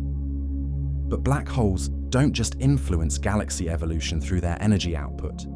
They also serve as cosmic archaeologists, preserving information about the conditions in which they formed. The spins of supermassive black holes, for example, carry information about how they grew. A black hole that grew primarily through the accretion of gas will have a high spin, while one that grew through mergers with other black holes will typically have a lower spin. Similarly, the masses and distributions of black holes tell us about the environments in which they formed. The most massive black holes are found in the centers of the most massive galaxies, suggesting that both grew together in the densest regions of the cosmic web. The discovery of intermediate mass black holes, with masses between stellar and supermassive black holes, provides clues about the pathways through which supermassive black holes formed. Recent discoveries have revealed that black holes are even more common and influential than previously thought. Nearly every galaxy appears to harbor a supermassive black hole at its center, even small dwarf galaxies that were thought to be too small to form such massive objects. This universality suggests that black hole formation is a fundamental process in galaxy evolution, not an exotic phenomenon limited to the largest and most massive systems. The detection of gravitational waves by facilities like LIGO and Virgo has opened a new window into the black hole universe. These ripples in space-time, created when black holes merge, have revealed a population of stellar mass black holes that was previously invisible to traditional telescopes. The mergers detected so far suggest that black hole binaries are more common than expected, and that the universe has been producing black holes at a steady rate throughout cosmic history. Gravitational wave astronomy has also provided the first direct confirmation that black holes behave exactly as Einstein's theory of general relativity predicts. The signals detected during black hole mergers match the theoretical predictions with extraordinary precision, validating our understanding of these extreme objects and the nature of space-time itself. Looking toward the future, black holes will continue to play important roles in cosmic evolution. As the universe expands and cools, star formation will gradually decline, and galaxies will exhaust their gas supplies. But black holes will continue to grow through mergers, creating ever more massive objects. In the far future, when all the stars have burned out and the universe has grown cold and dark, black holes may be among the last remaining sources of energy. The process of black hole evaporation, predicted by Stephen Hawking, suggests that even black holes are not permanent. Through quantum mechanical effects, black holes slowly emit radiation and gradually lose mass. This process is extraordinarily slow for the black holes we observe today. A black hole with the mass of our Sun would take longer than the current age of the universe to evaporate completely. But given enough time, even the most massive black holes will eventually disappear, returning their energy to the universe in the form of radiation. The role of black holes in cosmic evolution extends beyond their influence on galaxies and star formation. Some theories suggest that black holes might be connected to the very origin of the universe itself. In certain models of quantum gravity, the Big Bang might have emerged from the collapse of matter in a previous universe, with our cosmos originating from inside a black hole in a higher dimensional space. This idea, while highly speculative, illustrates the profound connections between black holes and fundamental physics.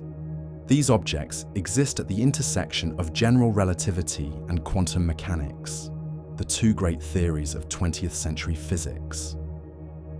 Understanding black holes fully will likely require a quantum theory of gravity, a unified framework that can describe both the extreme curvature of space-time near black holes and the quantum mechanical effects that govern their evaporation. Black holes also serve as natural laboratories for testing our understanding of physics under the most extreme conditions imaginable. Near the event horizon of a black hole, space and time become severely distorted, gravity becomes overwhelmingly strong, and quantum effects may become important on macroscopic scales. These are conditions that we could never reproduce in any earthly laboratory, making black holes invaluable tools for exploring the frontiers of physics. The study of black holes has already led to important insights about the nature of space, time, and information. The discovery that black holes have temperature and entropy has revealed deep connections between gravity, thermodynamics, and quantum mechanics. The black hole information paradox, which asks whether information that falls into a black hole is lost forever or eventually returned to the universe, continues to drive advances in our understanding of quantum gravity. As we contemplate the role of black holes in cosmic evolution, we see them not as cosmic monsters or destroyers, but as essential participants in the universe's ongoing story. They are the regulators that control star formation, the engines that power the most luminous objects in the cosmos, the architects that help shape galaxy structure, and the laboratories that test our understanding of fundamental physics. From the collapse of the first stars to the merger of galaxies billions of years in the future, black holes have been and will continue to be central players in the cosmic drama. They remind us that the universe is far stranger and more interconnected than our everyday experience might suggest. In these regions where space and time themselves break down, where the familiar laws of physics reach their limits, we glimpse something profound about the nature of reality itself. The story of black holes is ultimately the story of gravity triumphant, of matter and energy compressed to their ultimate limits, of the universe exploring the most extreme possibilities allowed by the laws of physics. In studying these cosmic enigmas, we are not just learning about exotic objects in distant space. We are discovering fundamental truths about the cosmos we inhabit and our place within it. As we drift off to sleep under the stars, we can take comfort in knowing that even the darkest objects in the universe play essential roles in the cosmic story.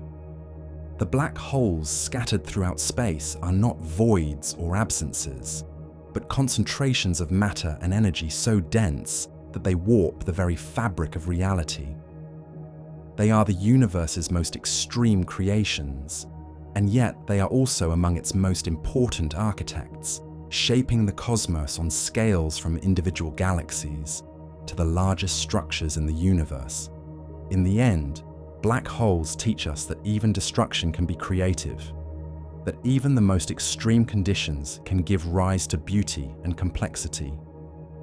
They are reminders that the universe is full of wonders that challenge our understanding and inspire our imagination, cosmic mysteries that continue to reveal new secrets about the nature of existence itself.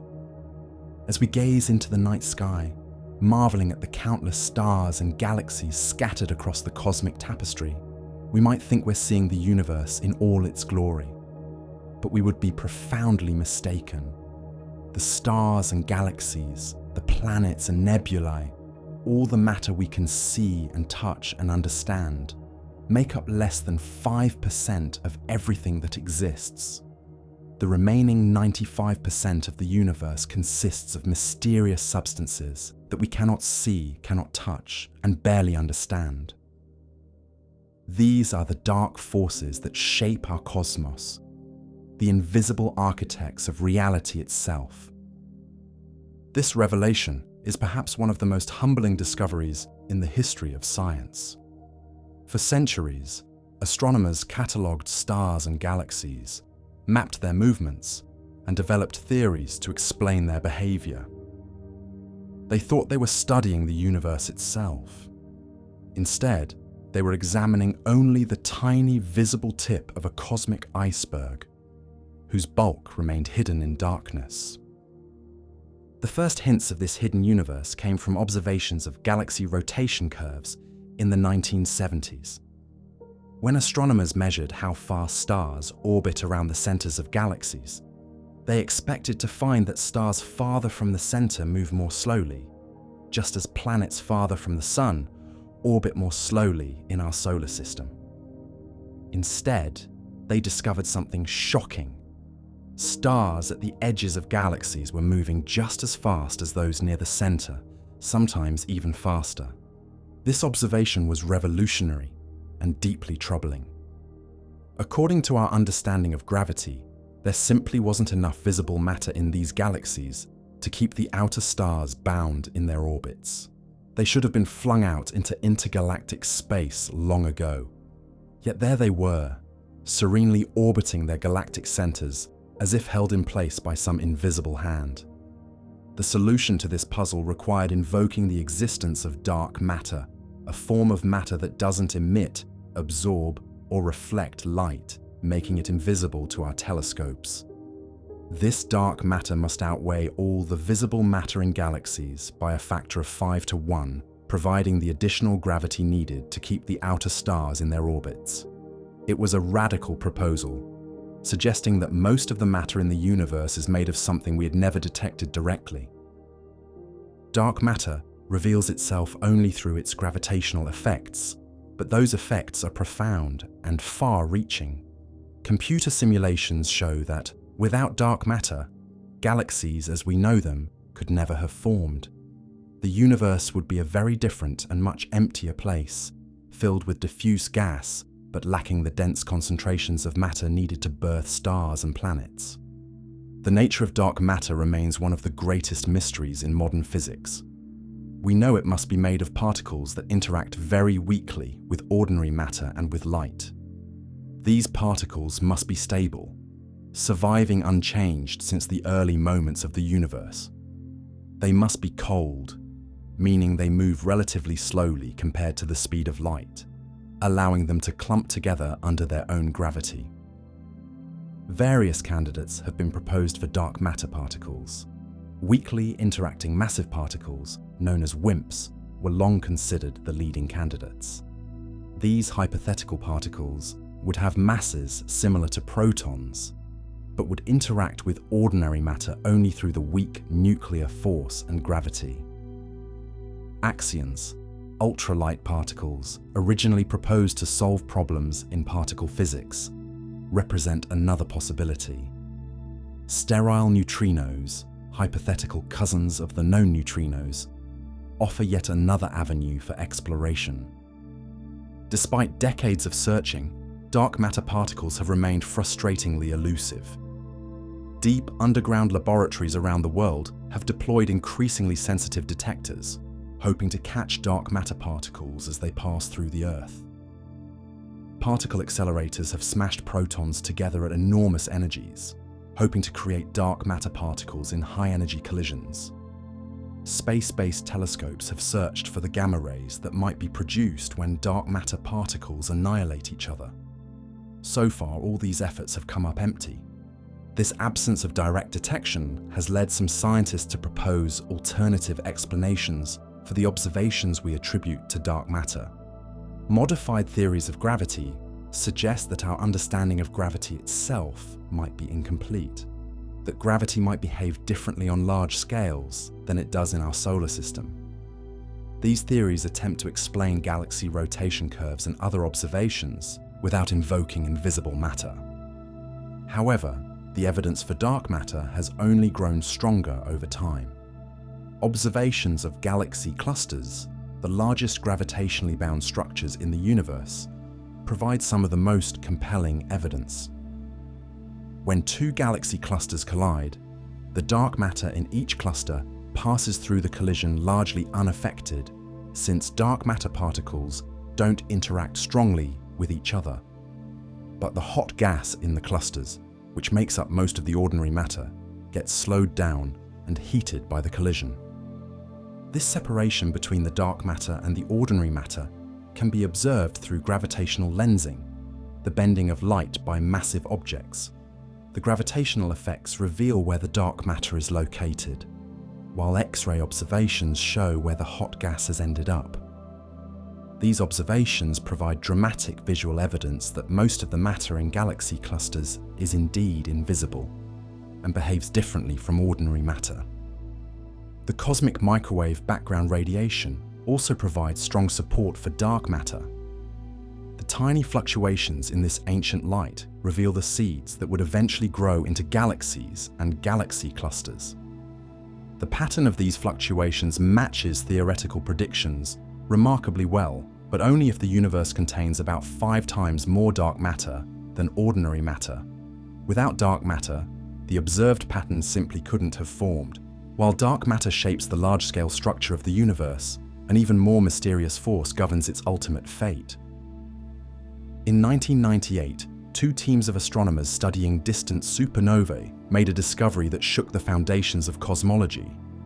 They found that the expansion of the universe is not slowing down, as had been expected, but is instead accelerating. Something is pushing space itself apart with ever-increasing speed. This discovery was so unexpected that it took years for the scientific community to accept it. The expansion of the universe had been slowing down for billions of years as gravity gradually pulled matter together.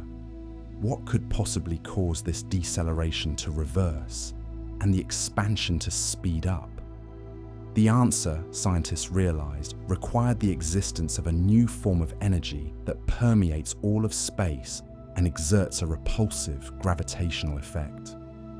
This mysterious energy was dubbed dark energy, and it appears to make up about 68% of the total energy density of the universe.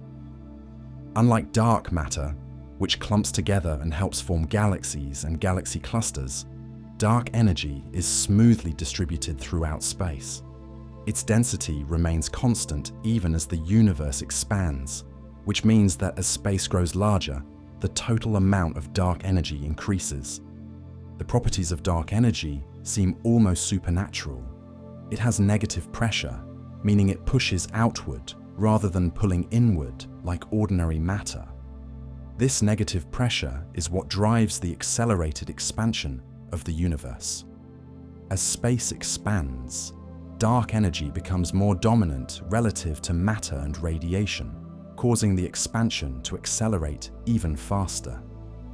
It's as if the universe has a built-in mechanism for its own dissolution, a cosmic force that will eventually tear apart everything we see.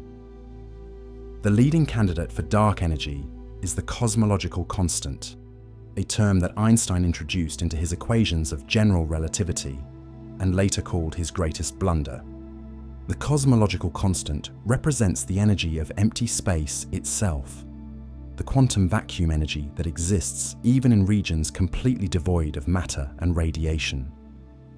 According to quantum mechanics, empty space is not truly empty, but is filled with virtual particles that constantly appear and disappear. However, there's a fundamental problem with this explanation. When physicists calculate the expected value of vacuum energy using quantum mechanics, they get a number that's larger than the observed dark energy density by a factor of 10 to the power of 120. This is perhaps the worst prediction in the history of physics, off by more than 100 orders of magnitude. Something is clearly missing from our understanding. Alternative explanations for dark energy include quintessence, a hypothetical field that permeates space and has properties that change over time. Unlike the cosmological constant, which has a fixed value, quintessence could evolve as the universe expands, potentially leading to different behavior in the future. Some models suggest that dark energy might eventually decay or change sign, leading to a reversal of the cosmic acceleration. Other theories propose that dark energy is not a substance at all, but rather a manifestation of modified gravity on cosmic scales. Just as some scientists have proposed modifications to gravity to explain dark matter, others suggest that our understanding of gravity breaks down over very large distances and times. These theories attempt to explain the accelerated expansion without invoking mysterious new forms of energy. The implications of dark energy for the future of the universe are profound and sobering.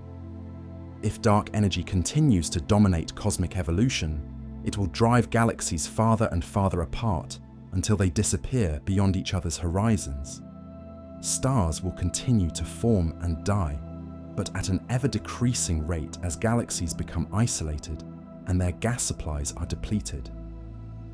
Eventually, the universe will become a cold, dark, and empty place, with black holes as the only remaining sources of energy. This scenario, known as the Big Freeze or heat death, represents the ultimate triumph of entropy over order. The universe will reach a state of maximum disorder, with all available energy spread out as evenly as possible. It's a fate that seems inevitable if dark energy remains constant, though it will take trillions upon trillions of years to reach this final state. Some models of dark energy suggest even more dramatic possibilities. If dark energy continues to grow stronger over time, it could eventually overcome not just gravity, but also the other fundamental forces. This would lead to a Big Rip scenario, where the fabric of space itself expands so rapidly that it tears apart atoms, molecules, and even subatomic particles. The universe would end not with a whimper, but with the violent destruction of everything that exists. Despite their mysterious nature, dark matter and dark energy have profound effects on cosmic evolution that we can observe and study. Dark matter provides the scaffolding upon which galaxies and galaxy clusters form. It creates the cosmic web of filaments and voids that gives the universe its large-scale structure. Without dark matter, the universe would be a much simpler and less interesting place. Dark energy, meanwhile, affects the overall geometry and evolution of the universe. It determines how fast space expands, how structures grow and evolve, and ultimately what the fate of the cosmos will be. The balance between dark matter, dark energy, and ordinary matter determines whether the universe will expand forever, eventually collapse, or reach some intermediate state. The search for dark matter and dark energy continues with ever more sophisticated experiments and observations. New generations of particle detectors are being built with unprecedented sensitivity. Space-based telescopes are mapping the distribution of dark matter through gravitational lensing surveys. Ground-based observatories are measuring the expansion history of the universe with increasing precision. These efforts are gradually narrowing down the possibilities for what dark matter and dark energy might be. If dark matter is made of WIMPs, we should detect them within the next decade or two. If not, we'll need to consider more exotic possibilities. Similarly, observations of distant supernovae and other cosmic probes are helping to determine whether dark energy is truly constant or changes over time. The discovery of dark matter and dark energy has fundamentally changed our understanding of the universe. We've learned that we live in a cosmos dominated by mysterious substances that we barely understand. This realization is both humbling and exciting. It reminds us that despite centuries of scientific progress, the universe still holds profound secrets waiting to be discovered. But perhaps most remarkably, it shows us that the universe is far more complex and interesting than we ever imagined. The interplay between dark matter, dark energy, and ordinary matter creates a cosmic symphony of incredible richness and beauty. Dark matter sculpts the large-scale structure of the universe, creating the cosmic web that channels matter into galaxies and stars. Dark energy provides the cosmic backdrop against which this drama unfolds, controlling the pace of expansion and the ultimate fate of everything. We are like inhabitants of a vast cosmic theatre, watching a performance whose script we can only partially read. The visible actors, the stars and galaxies we see, follow movements choreographed by invisible forces we're only beginning to understand. Dark matter provides the stage and sets, while dark energy controls the lighting and pacing of the cosmic drama. This perspective fills us with both wonder and curiosity. We are living in a universe that is mostly invisible to us, shaped by forces we cannot directly perceive. Yet through careful observation and ingenious experiments, we are gradually learning to see the invisible, to map the dark matter scaffolding, and measure the dark energy that drives cosmic acceleration. The study of dark matter and dark energy also connects us to the deepest questions in physics and philosophy. What is the nature of reality? How much of the universe can we ever hope to understand? Are there forms of matter and energy so alien to our experience that we can never directly perceive them? These questions take us to the very edges of human knowledge and understanding. As we contemplate the dark forces that shape our universe, we're reminded that reality is far stranger and more mysterious than our everyday experience suggests. We live in a cosmos where most of what exists is invisible, where the fate of everything depends on the properties of substances we've never directly detected, where the very fabric of space is being stretched by energies we don't understand. Yet, there's something deeply satisfying about this mystery. It means that the universe still has secrets to reveal, discoveries to be made, wonders to be uncovered. The dark side of the cosmos beckons to us, challenging us to expand our understanding, to develop new theories and technologies, to peer deeper into the nature of reality itself. In the end, dark matter and dark energy remind us that the universe is not just a collection of objects scattered through space, but a unified, interconnected whole. The dark components of the cosmos are not separate from the visible universe, but are intimately connected to everything we see and experience. They shape the formation of galaxies, influence the birth of stars, and determine the ultimate fate of everything that exists. We are children of this dark universe, beings made of ordinary matter but shaped by dark forces we're only beginning to understand. Our very existence depends on the delicate balance between matter and energy, between the forces that pull things together and those that push them apart. In seeking to understand the dark side of the cosmos, we are seeking to understand our own place in the grand scheme of existence. As we drift through the quiet hours of the night, it's natural to contemplate endings as well as beginnings. If the universe had a birth in the Big Bang, will it also have a death? What awaits our cosmos in the distant future, when the last stars have burned out and the final black holes have evaporated? The question of the universe's ultimate fate is perhaps the most profound inquiry we can make, touching on our deepest hopes and fears about existence itself. For most of human history, the cosmos seemed eternal and unchanging. The stars appeared fixed in their celestial dance, the seasons cycled endlessly, and time seemed to stretch infinitely in both directions. But our modern understanding of the universe reveals a cosmos in constant motion, forever expanding, evolving, and transforming. This dynamic universe must have a future as well as a past, and that future depends on the delicate balance between the forces of attraction and expansion that have shaped cosmic history. The story of the universe's fate is intimately connected to its composition. We live in a cosmos made up of ordinary matter, dark energy, and radiation, each playing a different role in the cosmic drama. The relative amounts of these components and how they change over time will determine whether our universe expands forever, eventually collapses back on itself, or meets some other destiny entirely. In the early decades of modern cosmology, scientists envisioned three possible fates for our universe, each corresponding to different amounts of matter and energy. If the universe contained enough matter, gravity would eventually overcome the expansion, causing the cosmos to collapse back into a big crunch, the reverse of the Big Bang. If there wasn't enough matter, the universe would expand forever, growing ever colder and more dilute in what came to be known as the Big Freeze.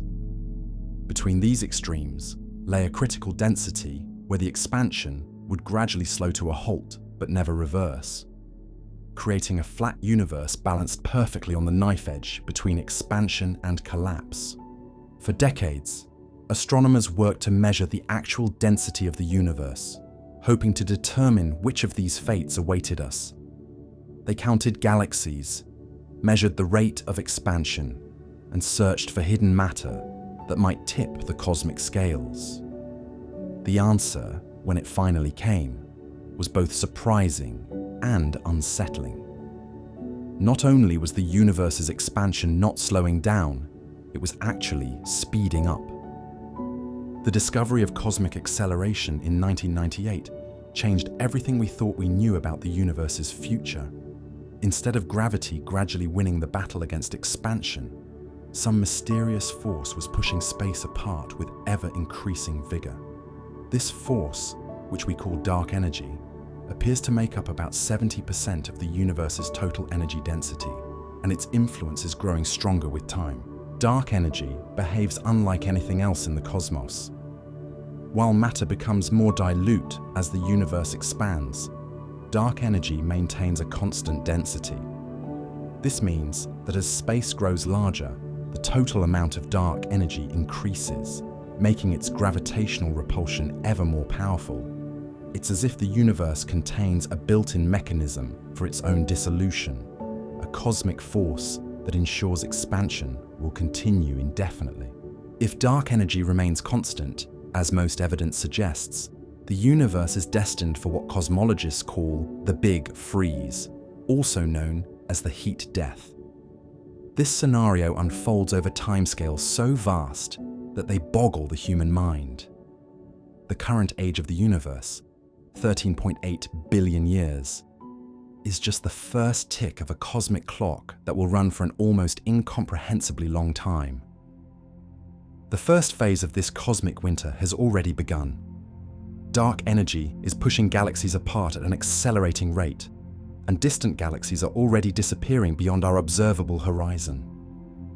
In about 100 billion years, only the galaxies in our local group will still be visible from the Milky Way. The rest of the universe will have receded so far that their light can no longer reach us.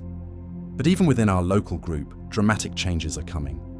In about 4 billion years, our Milky Way galaxy will collide with the Andromeda Galaxy, creating a new elliptical galaxy that astronomers have playfully named Milkomeda. This collision will scatter stars throughout the merged galaxy, but life on Earth, if it still exists, will likely survive this cosmic reshuffling. The Sun, however, will not be so kind to our planet. In about 5 billion years, our star will exhaust the hydrogen fuel in its core and begin to expand into a red giant. The Earth's oceans will boil away, and our planet may be engulfed entirely by the swollen Sun. Eventually, the Sun will shed its outer layers and collapse into a white dwarf, a dense stellar remnant about the size of Earth, but with the mass of the Sun. As we move deeper into cosmic time, the universe will become an increasingly lonely place. Star formation will continue for many billions of years, but at an ever-decreasing rate as galaxies exhaust their supplies of hydrogen gas. The universe is already past the peak of its star-forming activity, and the rate of stellar birth continues to decline. In about 1 trillion years, the last stars will be born from the remaining gas in galaxy mergers and gravitational interactions. After that, the universe will be populated only by long-lived red dwarf stars, stellar remnants like white dwarfs and neutron stars, and black holes of various sizes. The red dwarfs, with their miserly consumption of fuel, will continue to shine for trillions of years, providing the last sources of heat and light in an increasingly cold cosmos. But even these stellar misers will eventually exhaust their fuel and fade to darkness. When the last red dwarf finally dims, perhaps 10 trillion years in the future, the universe will enter what cosmologists call the degenerate era. During this unimaginably long period, matter itself will begin to break down. Protons, the building blocks of atomic nuclei, are thought to be unstable over very long timescales. If current theories are correct, protons will begin to decay when the universe is about 10 to the power of 34 years old. This process will be extraordinarily slow by human standards. A typical proton might survive for 10 to the power of 34 years before spontaneously decaying into lighter particles. But given enough time, even the most stable matter will crumble. Stars, planets, and even the atoms that make up our bodies will gradually dissolve into a thin soup of electrons, positrons, neutrinos, and photons. During the proton decay era, black holes will dominate the universe's mass budget. These gravitational monsters will grow slowly by accreting the decay products of protons and by merging with each other. But even black holes are not eternal. Stephen Hawking showed that black holes emit radiation due to quantum effects near their event horizons, causing them to gradually evaporate. The process of black hole evaporation is incredibly slow for the massive black holes we observe today. A black hole with the mass of our Sun would take about 10 to the power of 67 years to evaporate completely. The supermassive black holes at the centers of galaxies, with masses billions of times that of the Sun, would take even longer, persisting until the universe is about 10 to the power of 100 years old. During the black hole era, these dark objects will be the primary sources of energy in the universe. As they slowly evaporate, they will emit Hawking radiation, providing a feeble but steady source of heat in the cosmic void. Occasionally, two black holes might merge, releasing enormous bursts of gravitational waves that ripple through empty space. But even this era must end. When the last black hole finally evaporates, perhaps 10 to the power of 100 years in the future, the universe will enter its final phase, the dark era. During this ultimate epoch, the cosmos will be populated only by stable particles like electrons, positrons, neutrinos, and photons, all spread so thinly that interactions between them become vanishingly rare. The temperature of the universe during the dark era will be unimaginably cold, perhaps a trillionth of a trillionth of a trillionth of a degree above absolute zero. Space will be so vast and empty that the average distance between particles will be larger than the size of galaxies today.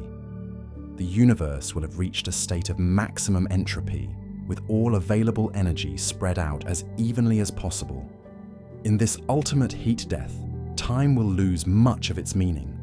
With no processes occurring, no changes taking place, and no events to mark the passage of time, the universe will exist in a state of eternal stasis.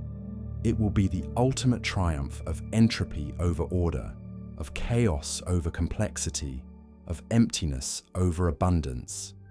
Yet even this seemingly final state may not be truly final. Some physicists speculate about what might happen in the unimaginably distant future of the dark era. Quantum mechanics suggests that even in the emptiest space, virtual particles constantly appear and disappear. Over vast timescales, these quantum fluctuations might occasionally create more complex structures through pure chance. In principle, quantum fluctuations could spontaneously assemble particles into atoms, molecules, or even more complex structures.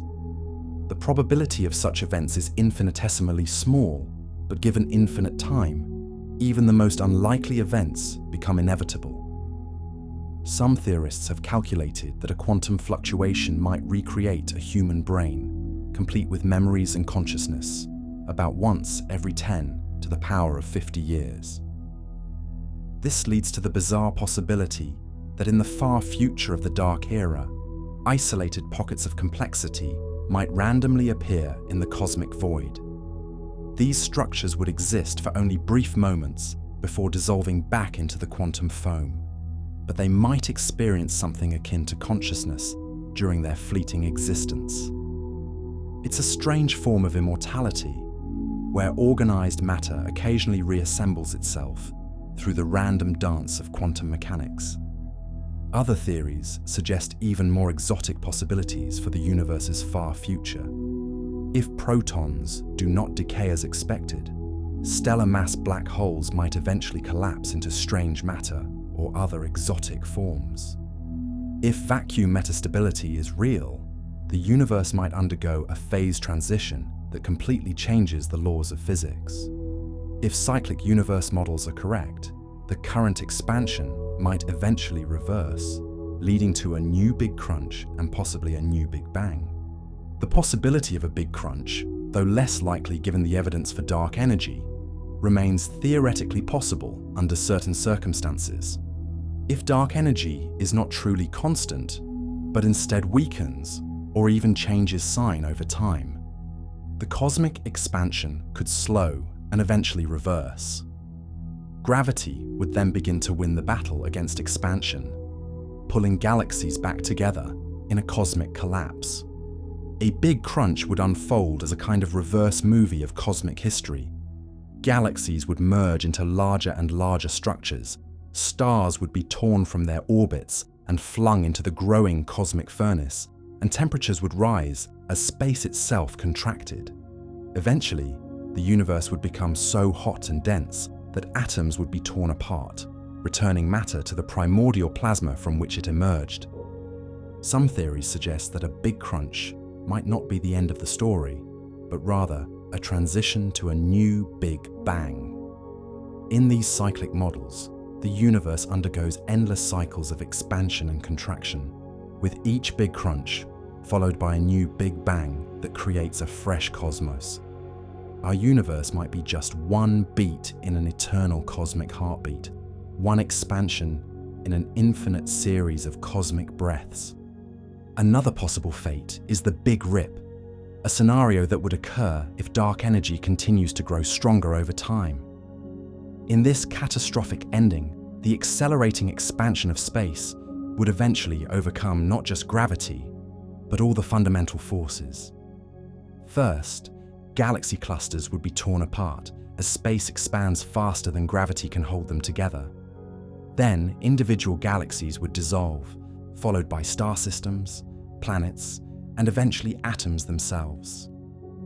The Big Rip would unfold over a finite time, perhaps 20 billion years from now, if certain models of dark energy are correct. It would be a violent and dramatic ending, with the universe literally tearing itself apart at the seams. Unlike the slow fade of the Big Freeze, the Big Rip would be a cosmic catastrophe that destroys everything in a final spasm of runaway expansion. As we contemplate these various scenarios for the universe's fate, we're struck by the vast scales of time involved. The entire history of human civilization, from the first cities to the present day, spans only about 10,000 years. The age of the universe itself, 13.8 billion years, seems almost infinite by human standards. Yet this is just the briefest prelude to the cosmic story that lies ahead. To put these timescales in perspective, imagine if the current age of the universe were compressed into a single year. Human civilization would occupy only the last few seconds of December 31st. The era of stellar formation and galactic evolution would continue for about 70 more years. The last stars would burn out after 10,000 years. Proton decay would occur after a time period longer than the number of atoms in the observable universe. And the Dark Era would last literally forever. These immense timescales remind us of our cosmic insignificance, but they also highlight the remarkable nature of our current epoch. We live in a brief golden age when stars shine brightly, galaxies dance through space, and complex structures like planets and life can exist. The universe will spend most of its future in darkness and cold, making our current era of cosmic abundance all the more precious. The study of cosmic eschatology, the science of the universe's end times, also reveals deep connections between the largest and smallest scales of reality. The fate of the cosmos depends on the properties of dark energy, quantum mechanics, and the fundamental forces of nature. Understanding the universe's future requires us to probe the deepest mysteries of physics, from the nature of the vacuum to the ultimate stability of matter itself. This connection between cosmic fate and fundamental physics makes the study of the universe's future more than just speculation about distant times. It's a way of testing our understanding of reality itself. Different theories of physics predict different fates for the cosmos, making the universe's ultimate destiny a kind of cosmic laboratory for exploring the foundations of existence. As we lie beneath the stars on this quiet night, contemplating the vast future that stretches ahead, we might feel a sense of cosmic loneliness or existential dread. The universe's apparent fate seems to render all our struggles and achievements ultimately meaningless, erased by the relentless march of time and entropy. But perhaps there's another way to view this cosmic story. The fact that the universe is destined for a cold and empty future makes the present moment all the more remarkable. We exist during a brief cosmic spring when stars shine, galaxies evolve, and complexity flourishes. We are among the lucky few conscious beings who can contemplate the cosmos and understand our place within it. We are the universe becoming aware of itself, matter arranged in such a way that it can ponder its own fate. In this view, consciousness might be the universe's way of experiencing beauty and meaning before the long cosmic winter sets in. Every moment of awareness, every act of love, every scientific discovery, every work of art is a small victory against the encroaching darkness. We cannot change the universe's ultimate fate, but we can fill our brief time with purpose and wonder. The future of the universe also reminds us that endings can be as beautiful and meaningful as beginnings. The slow fade of the cosmic winter will be a time of incomparable peace, when the universe finally rests after billions of years of violent activity. The dark era might seem empty to us, but it will be a state of perfect balance and harmony, where entropy has finally won its long battle against complexity. Some philosophers and scientists even argue that the universe's apparent fate might not be as final as it seems. Consciousness, information, and complexity might find ways to persist or re-emerge that we cannot currently imagine. Future civilizations might discover ways to tap into the energy of black hole evaporation or quantum fluctuations, creating pockets of order in the cosmic void. The study of the universe's fate also highlights the preciousness of our cosmic moment. We exist during a time when the universe is young and vibrant, when new stars are still being born and galaxies are still evolving. We have the privilege of witnessing cosmic history in the making, of being participants in the grand story of cosmic evolution. As we drift towards sleep, we can take comfort in knowing that while the universe may be destined for darkness, our brief moment in cosmic time is filled with light and possibility. We are children of the stars, temporary arrangements of matter that emerge from the cosmic void and will eventually return to it. But in between, we have the extraordinary opportunity to love, to learn, to wonder, and to understand. The fate of the universe may be written in the stars, but the meaning we create during our brief cosmic moment is entirely our own. In the face of cosmic insignificance, we can choose to live with purpose and passion. In the shadow of ultimate entropy, we can create islands of beauty and meaning. And in the knowledge of our cosmic fate, we can find not despair, but inspiration to make the most of our remarkable time in the sun. The universe's story may have an ending, but it's not the ending that matters. It's the journey, the brief flowering of complexity and consciousness in a cosmos that was mostly dark and empty and will be dark and empty again. We are the universe's way of understanding itself, and in that understanding, we find our purpose and our peace. As we near the end of our cosmic journey, we find ourselves confronting perhaps the most mind-bending questions of all. If the Big Bang was not the absolute beginning of everything, what came before it? And if our universe is destined for heat death or some other ultimate fate, could there be something that comes after? These questions push us beyond the boundaries of traditional cosmology into realms where physics meets philosophy, where mathematics encounters metaphysics, and where our most cherished assumptions about reality begin to dissolve. The notion that the Big Bang might not be the ultimate beginning challenges our most basic intuitions about existence. We are accustomed to thinking in terms of linear time, with a clear distinction between past, present, and future. But modern physics suggests that time itself might be far stranger and more flexible than our everyday experience indicates. Perhaps the Big Bang was not the moment when time began, but simply a transition from one phase of cosmic existence to another. One of the most intriguing possibilities is that our universe exists within a vast multiverse, an infinite collection of universes that exist parallel to our own. In this view, the Big Bang was not the creation of everything, but merely the birth of our particular cosmic bubble within a much larger reality. This multiverse could be eternal, with new universes constantly being born and old ones dying in an endless cycle of cosmic reproduction. The concept of eternal inflation provides a mathematical framework for understanding how such a multiverse might work. According to this theory, the inflationary expansion that occurred in the first fraction of a second after our Big Bang never really stopped. While inflation ended in our region of space, allowing normal cosmic evolution to proceed, it continues in other regions, constantly creating new pockets of space that will eventually become universes in their own right.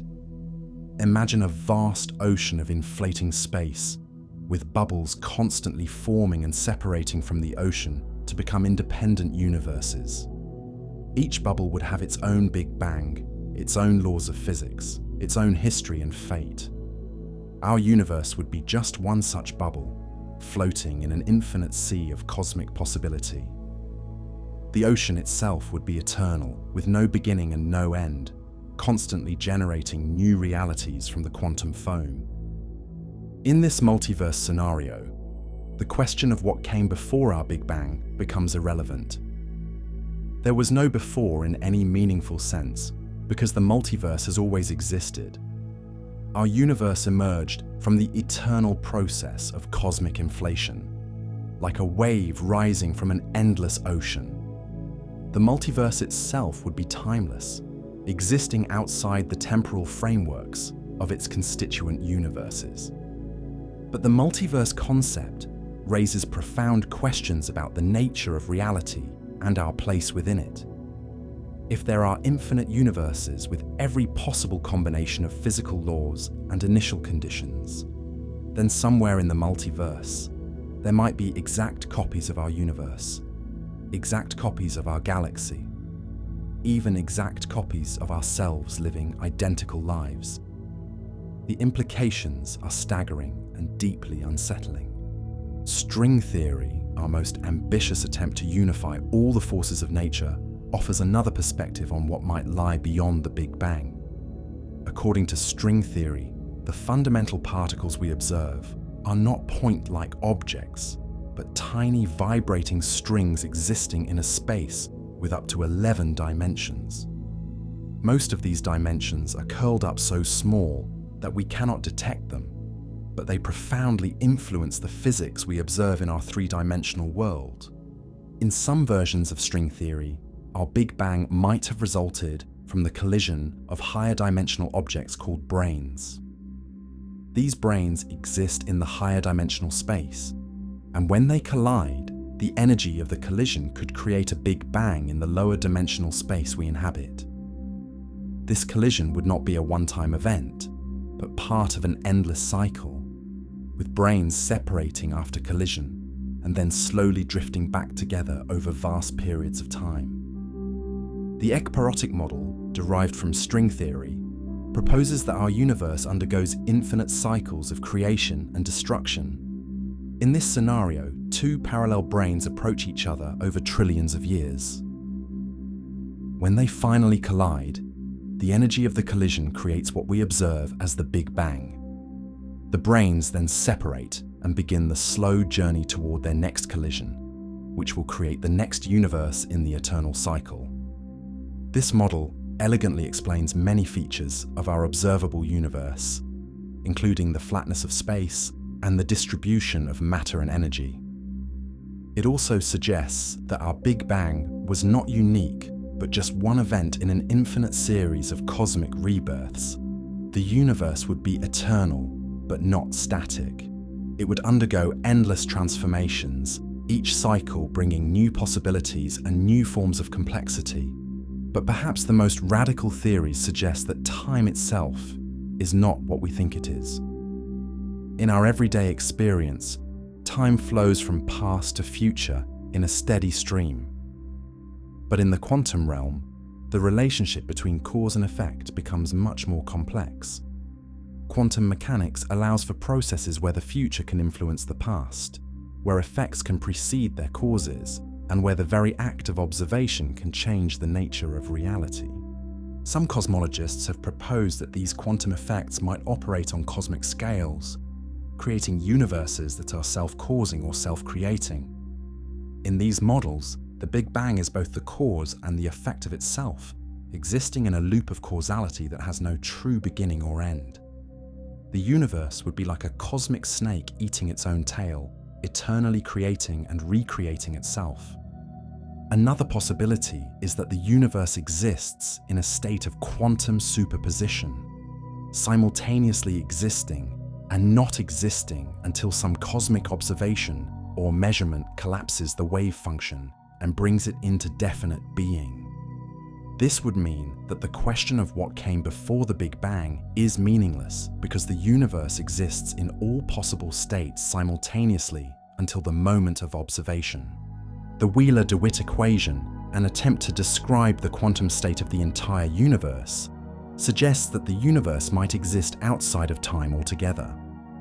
In this timeless view, the Big Bang and all subsequent cosmic history would be just different configurations of a cosmic wave function that exists in a realm beyond temporal sequence. Our experience of time and cosmic evolution would be an illusion created by our limited perspective within this timeless reality. Holographic theories offer yet another perspective on cosmic origins and destinations. According to the holographic principle, all the information contained within a volume of space can be encoded on its boundary. Applied to the entire universe, this suggests that everything we experience in our three-dimensional reality might actually be a projection from information stored on a two-dimensional surface at the edge of the cosmos. In this holographic view, asking what came before the Big Bang might be like asking what happened before a movie started. The movie has a beginning and an end within its own temporal framework, but the information that creates the movie exists outside of time on the film or digital storage medium. Similarly, the information that creates our universe might exist in a timeless realm, and what we call the Big Bang might just be the beginning of the projection of that information into the dimensions we perceive. This holographic perspective also suggests intriguing possibilities for what might come after the universe's apparent end. If the universe is indeed a holographic projection, then its information would persist even after the physical processes we observe have ended. This information could potentially be used to recreate the universe or project it into new dimensional frameworks that we cannot currently imagine. The concept of digital physics takes this information theoretic view even further, suggesting that the universe might be fundamentally computational in nature. In this view, reality would be like a vast computer program, with the laws of physics serving as the programming code and cosmic evolution as the execution of the program. The Big Bang would be the moment when the cosmic computer was turned on, and the heat death of the universe would be when it finally shuts down. But even in this computational view, the information that creates the universe would persist beyond its apparent destruction. Computer programs can be restarted, modified, or run on different hardware. If the universe is indeed computational, then its death might not be final. New cosmic computers might boot up new versions of reality, perhaps with different physical laws or initial conditions. Some theories propose that advanced civilizations might play a role in cosmic reproduction.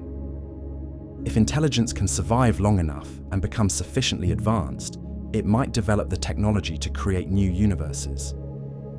These baby universes might inherit some characteristics from their parent cosmos, while developing new features through the process of cosmic evolution. This raises the fascinating possibility that our own universe might be the creation of an advanced civilization in a previous cosmos. We might be living in a carefully designed reality, crafted by intelligences so far beyond our current understanding that we cannot even perceive their handiwork. Our physical laws, our cosmic parameters, even our own existence might be the result of deliberate engineering rather than random chance. Lee Smolin's theory of cosmological natural selection suggests a different mechanism for cosmic reproduction. In this model, black holes serve as the wombs of new universes. When matter falls into a black hole, instead of simply disappearing, it undergoes a process similar to the Big Bang, creating a new universe that exists in a separate region of space and time. This theory suggests that universes that are good at producing black holes will have more offspring, while those that produce few black holes will have fewer descendants.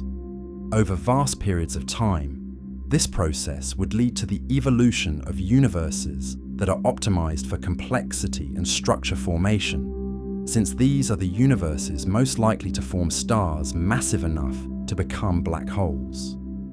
If this theory is correct, our universe might be the descendant of countless previous universes, each one slightly different, but sharing the fundamental characteristic of being able to produce complex structures. We might be living in a cosmic ecosystem where universes reproduce, evolve, and compete for survival, just like biological organisms on Earth. The anthropic principle adds another layer of complexity to questions about cosmic origins and destinations. This principle observes that the universe must have properties compatible with the existence of observers, since we are here to observe it. But this seemingly trivial observation has profound implications when combined with multiverse theories. If there are indeed infinite universes with different physical laws and initial conditions, then most of them would be sterile, unable to support the complex chemistry necessary for life.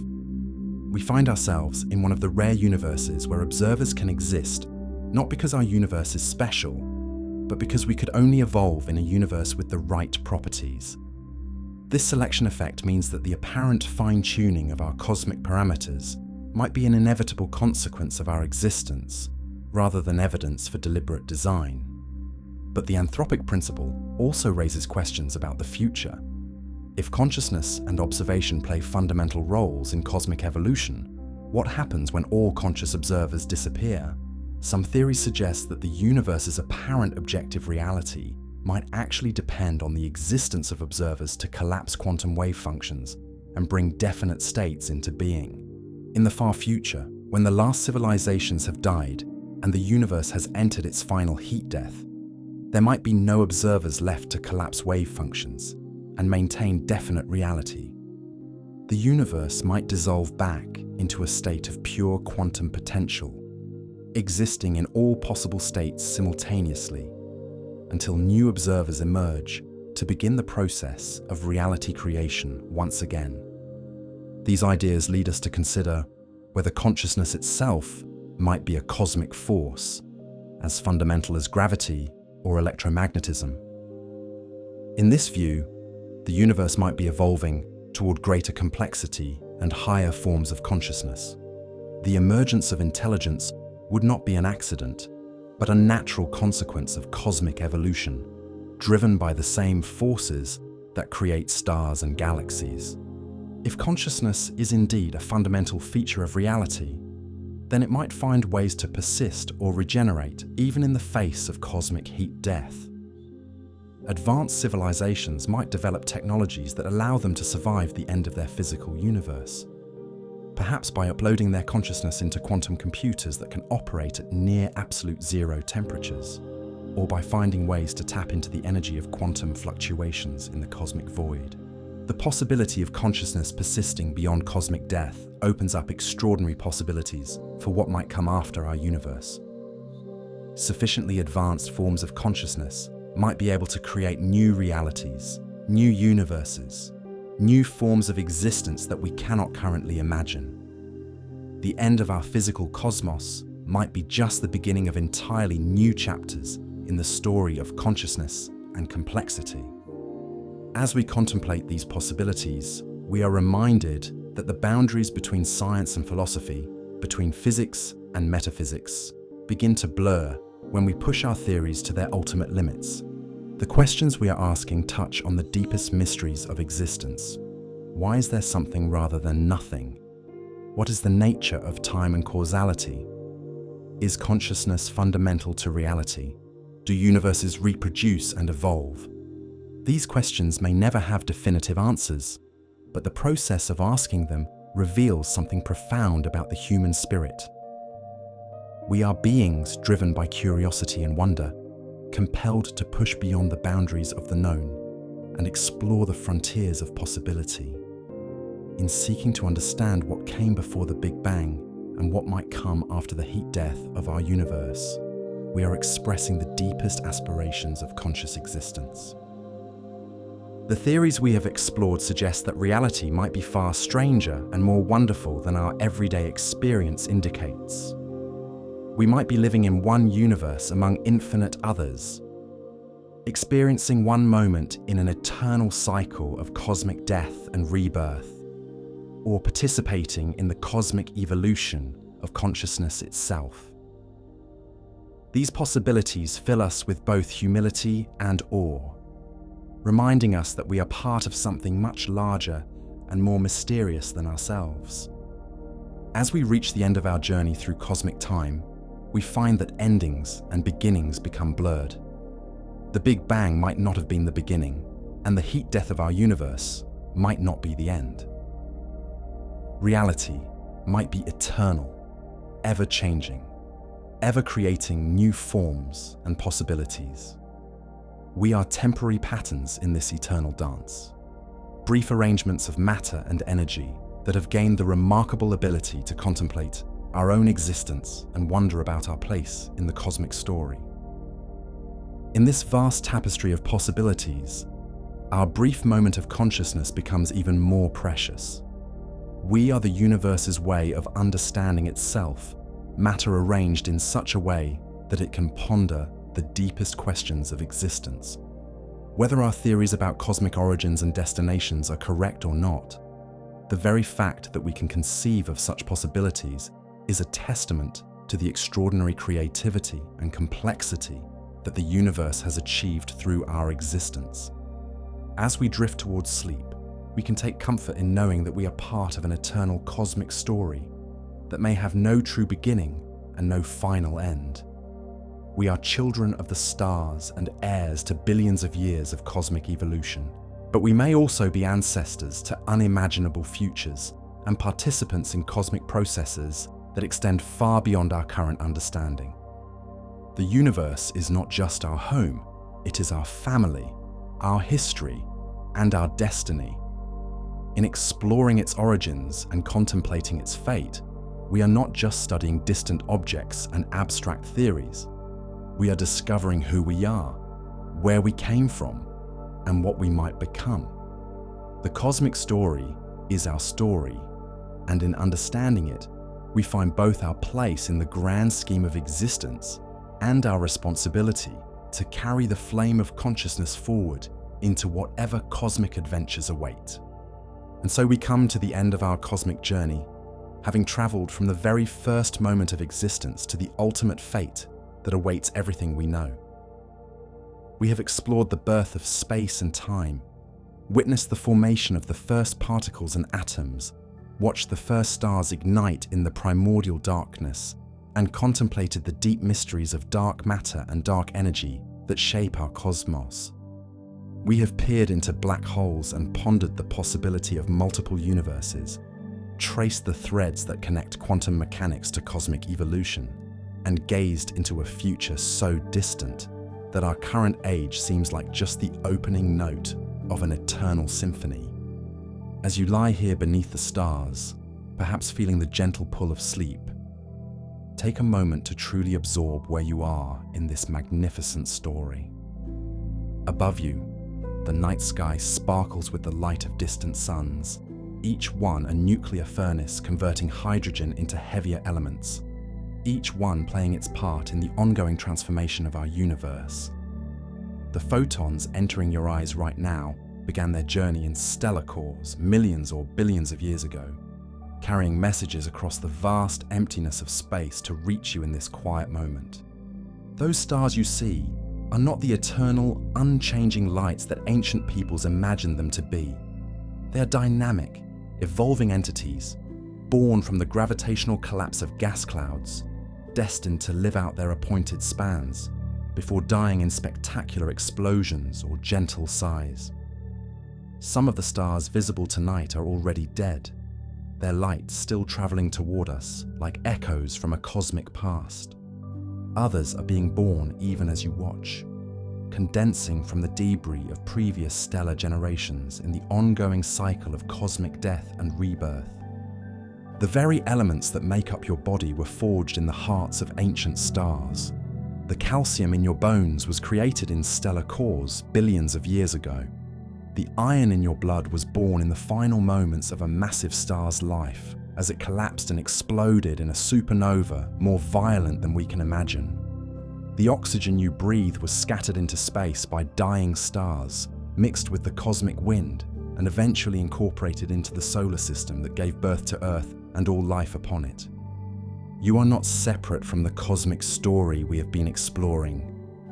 You are part of it, intimately and inextricably woven into the fabric of cosmic evolution. Your atoms have been recycled through countless stellar generations.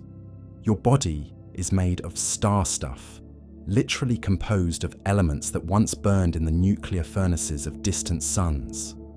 The water you drink contains hydrogen that was formed in the first few minutes after the Big Bang, making you a direct descendant of the primordial cosmos itself.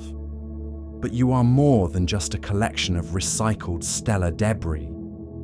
You are matter that has arranged itself in such a way that it can contemplate its own existence.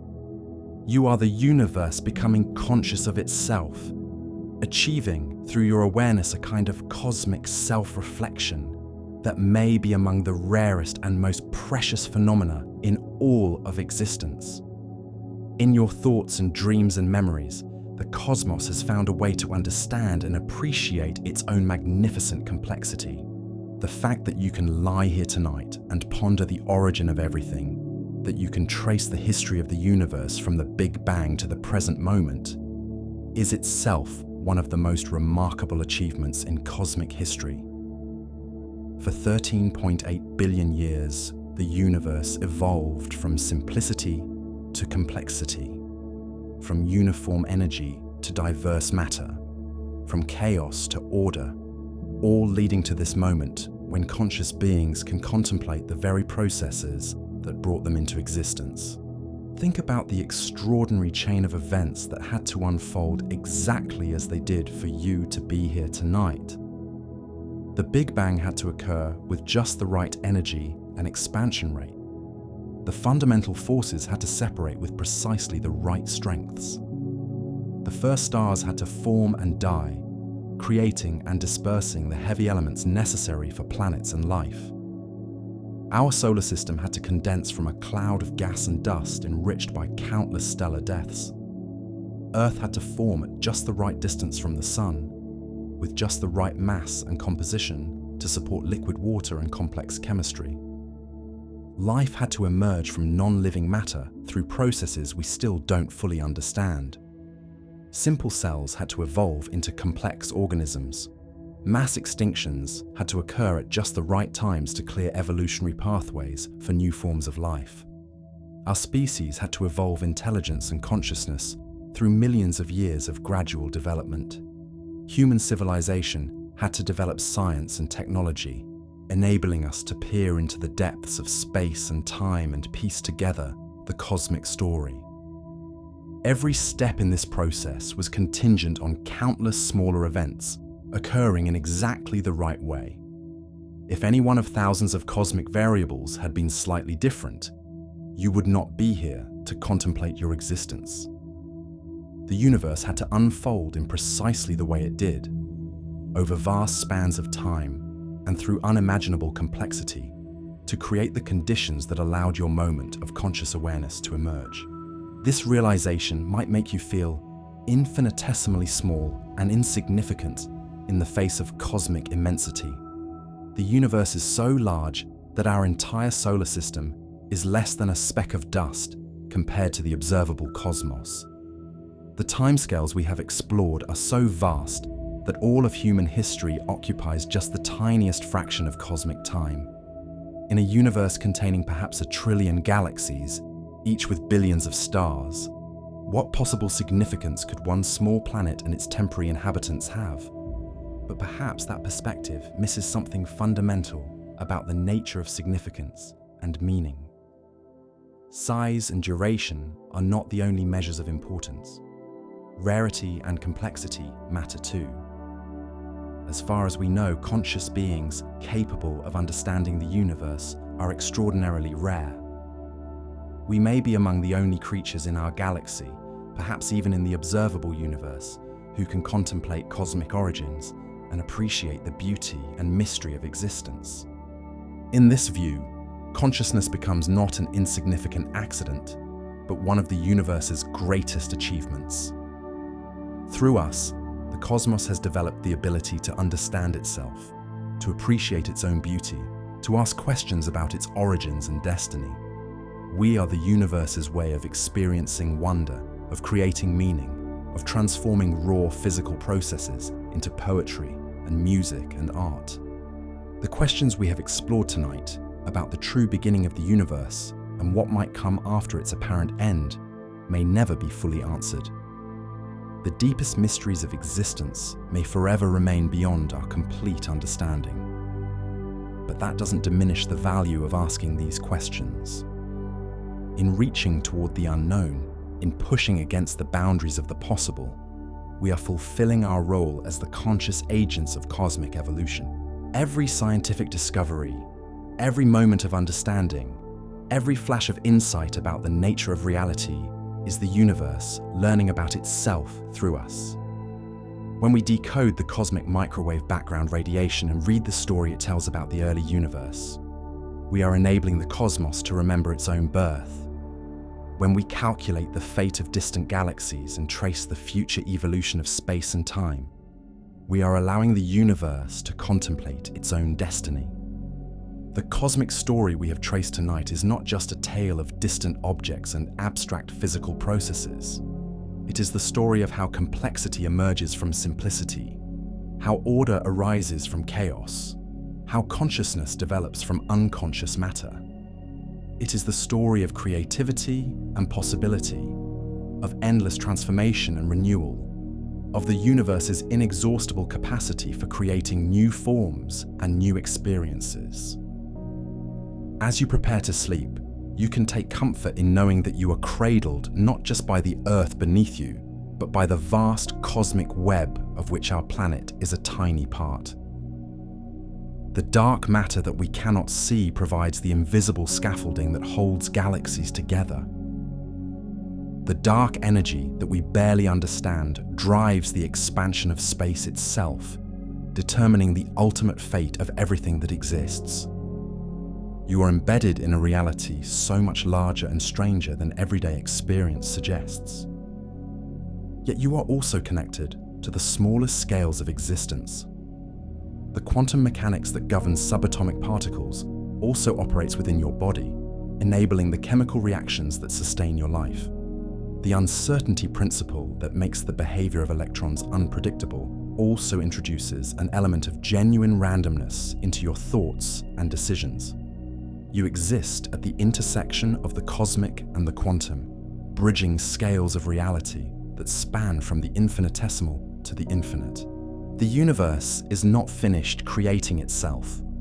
Cosmic evolution continues around us and within us every moment. New stars are being born. New planets are condensing from stellar debris. New forms of life may be emerging on worlds we cannot even imagine. The story we have explored tonight is not ancient history, but ongoing news. A drama that unfolds around us continuously as we participate in its unfolding. In the far future, when the last stars have burned out and the universe has grown cold and dark, there may be other conscious beings looking back on our era as a golden age of cosmic creativity. They may marvel at the time when stars shone brightly and galaxies danced through space and complex chemistry flourished in countless worlds. Our brief moment in cosmic time may be remembered, if anyone is left to remember, as one of the most remarkable chapters in the universe's long story. But for now, in this cosmic spring when stars still shine and planets still orbit and life still flourishes, we have the extraordinary privilege of being awake to the wonder of it all. We can see beauty in the spiral arms of distant galaxies, find meaning in the dance of subatomic particles, and experience awe at the realization that we are made of ancient starlight. The mysteries we have contemplated tonight, the questions about cosmic origins and ultimate destinies, connect us to the deepest currents of human curiosity and wonder. They are the same questions that our ancestors asked when they first looked up at the night sky and wondered about their place in the cosmos. We may have more sophisticated answers now, but the fundamental sense of mystery and awe remains unchanged. As consciousness fades and sleep approaches, let your mind drift with the gentle rhythms of cosmic time. Feel yourself floating in the vast ocean of space, supported by forces and processes that connect you to the farthest galaxies and the earliest moments of time. You are a temporary wave in the cosmic ocean, a brief pattern of matter and energy that has achieved the miraculous ability to contemplate its own existence. Rest well, knowing that you carry within yourself the history of the universe. Dream sweetly, remembering that you are made of star stuff and cosmic time. Sleep peacefully under the ancient light of distant suns, secure in the knowledge that you are part of the greatest story ever told. The story of how the universe learned to understand itself through the emergence of minds like yours. The cosmic mysteries that surround us are not problems to be solved, but wonders to be appreciated. In the end, perhaps that is enough. Perhaps the true beginning of the universe is not a moment in time, but the ongoing emergence of consciousness and wonder. Perhaps the ultimate fate of the cosmos is not heat death or cosmic collapse, but the endless capacity for beauty and meaning that conscious beings bring to existence. Tonight, as you rest under the stars, you are both the product and the agent of cosmic evolution, both a child of the ancient universe and a parent of whatever comes next. In your dreams and in your waking moments, in your questions and in your wonder, the cosmos continues its eternal journey toward ever greater complexity, beauty, and understanding. The universe began with the simplest possible state, pure energy without form or structure. Through 13.8 billion years of evolution, it has created galaxies and stars, planets and life, consciousness and love, art and music and poetry. You are part of this ongoing creation, this cosmic awakening, this universe learning to appreciate its own magnificent existence. Sweet dreams, child of the cosmos. Rest well under the eternal stars, knowing that tomorrow you will awaken to continue the greatest adventure of all, the universe discovering itself through your eyes, your thoughts, your capacity for wonder and love. The cosmic story continues, and you are both its author and its most precious character, writing new chapters with every breath, every heartbeat, every moment of conscious awareness. The mystery of the universe's beginning is not separate from the mystery of your own existence. You are the universe asking questions about itself, and in that questioning, you touch something eternal and beautiful that transcends the boundaries of space and time. Rest now in that knowledge, and let the gentle rhythms of cosmic evolution carry you into peaceful sleep.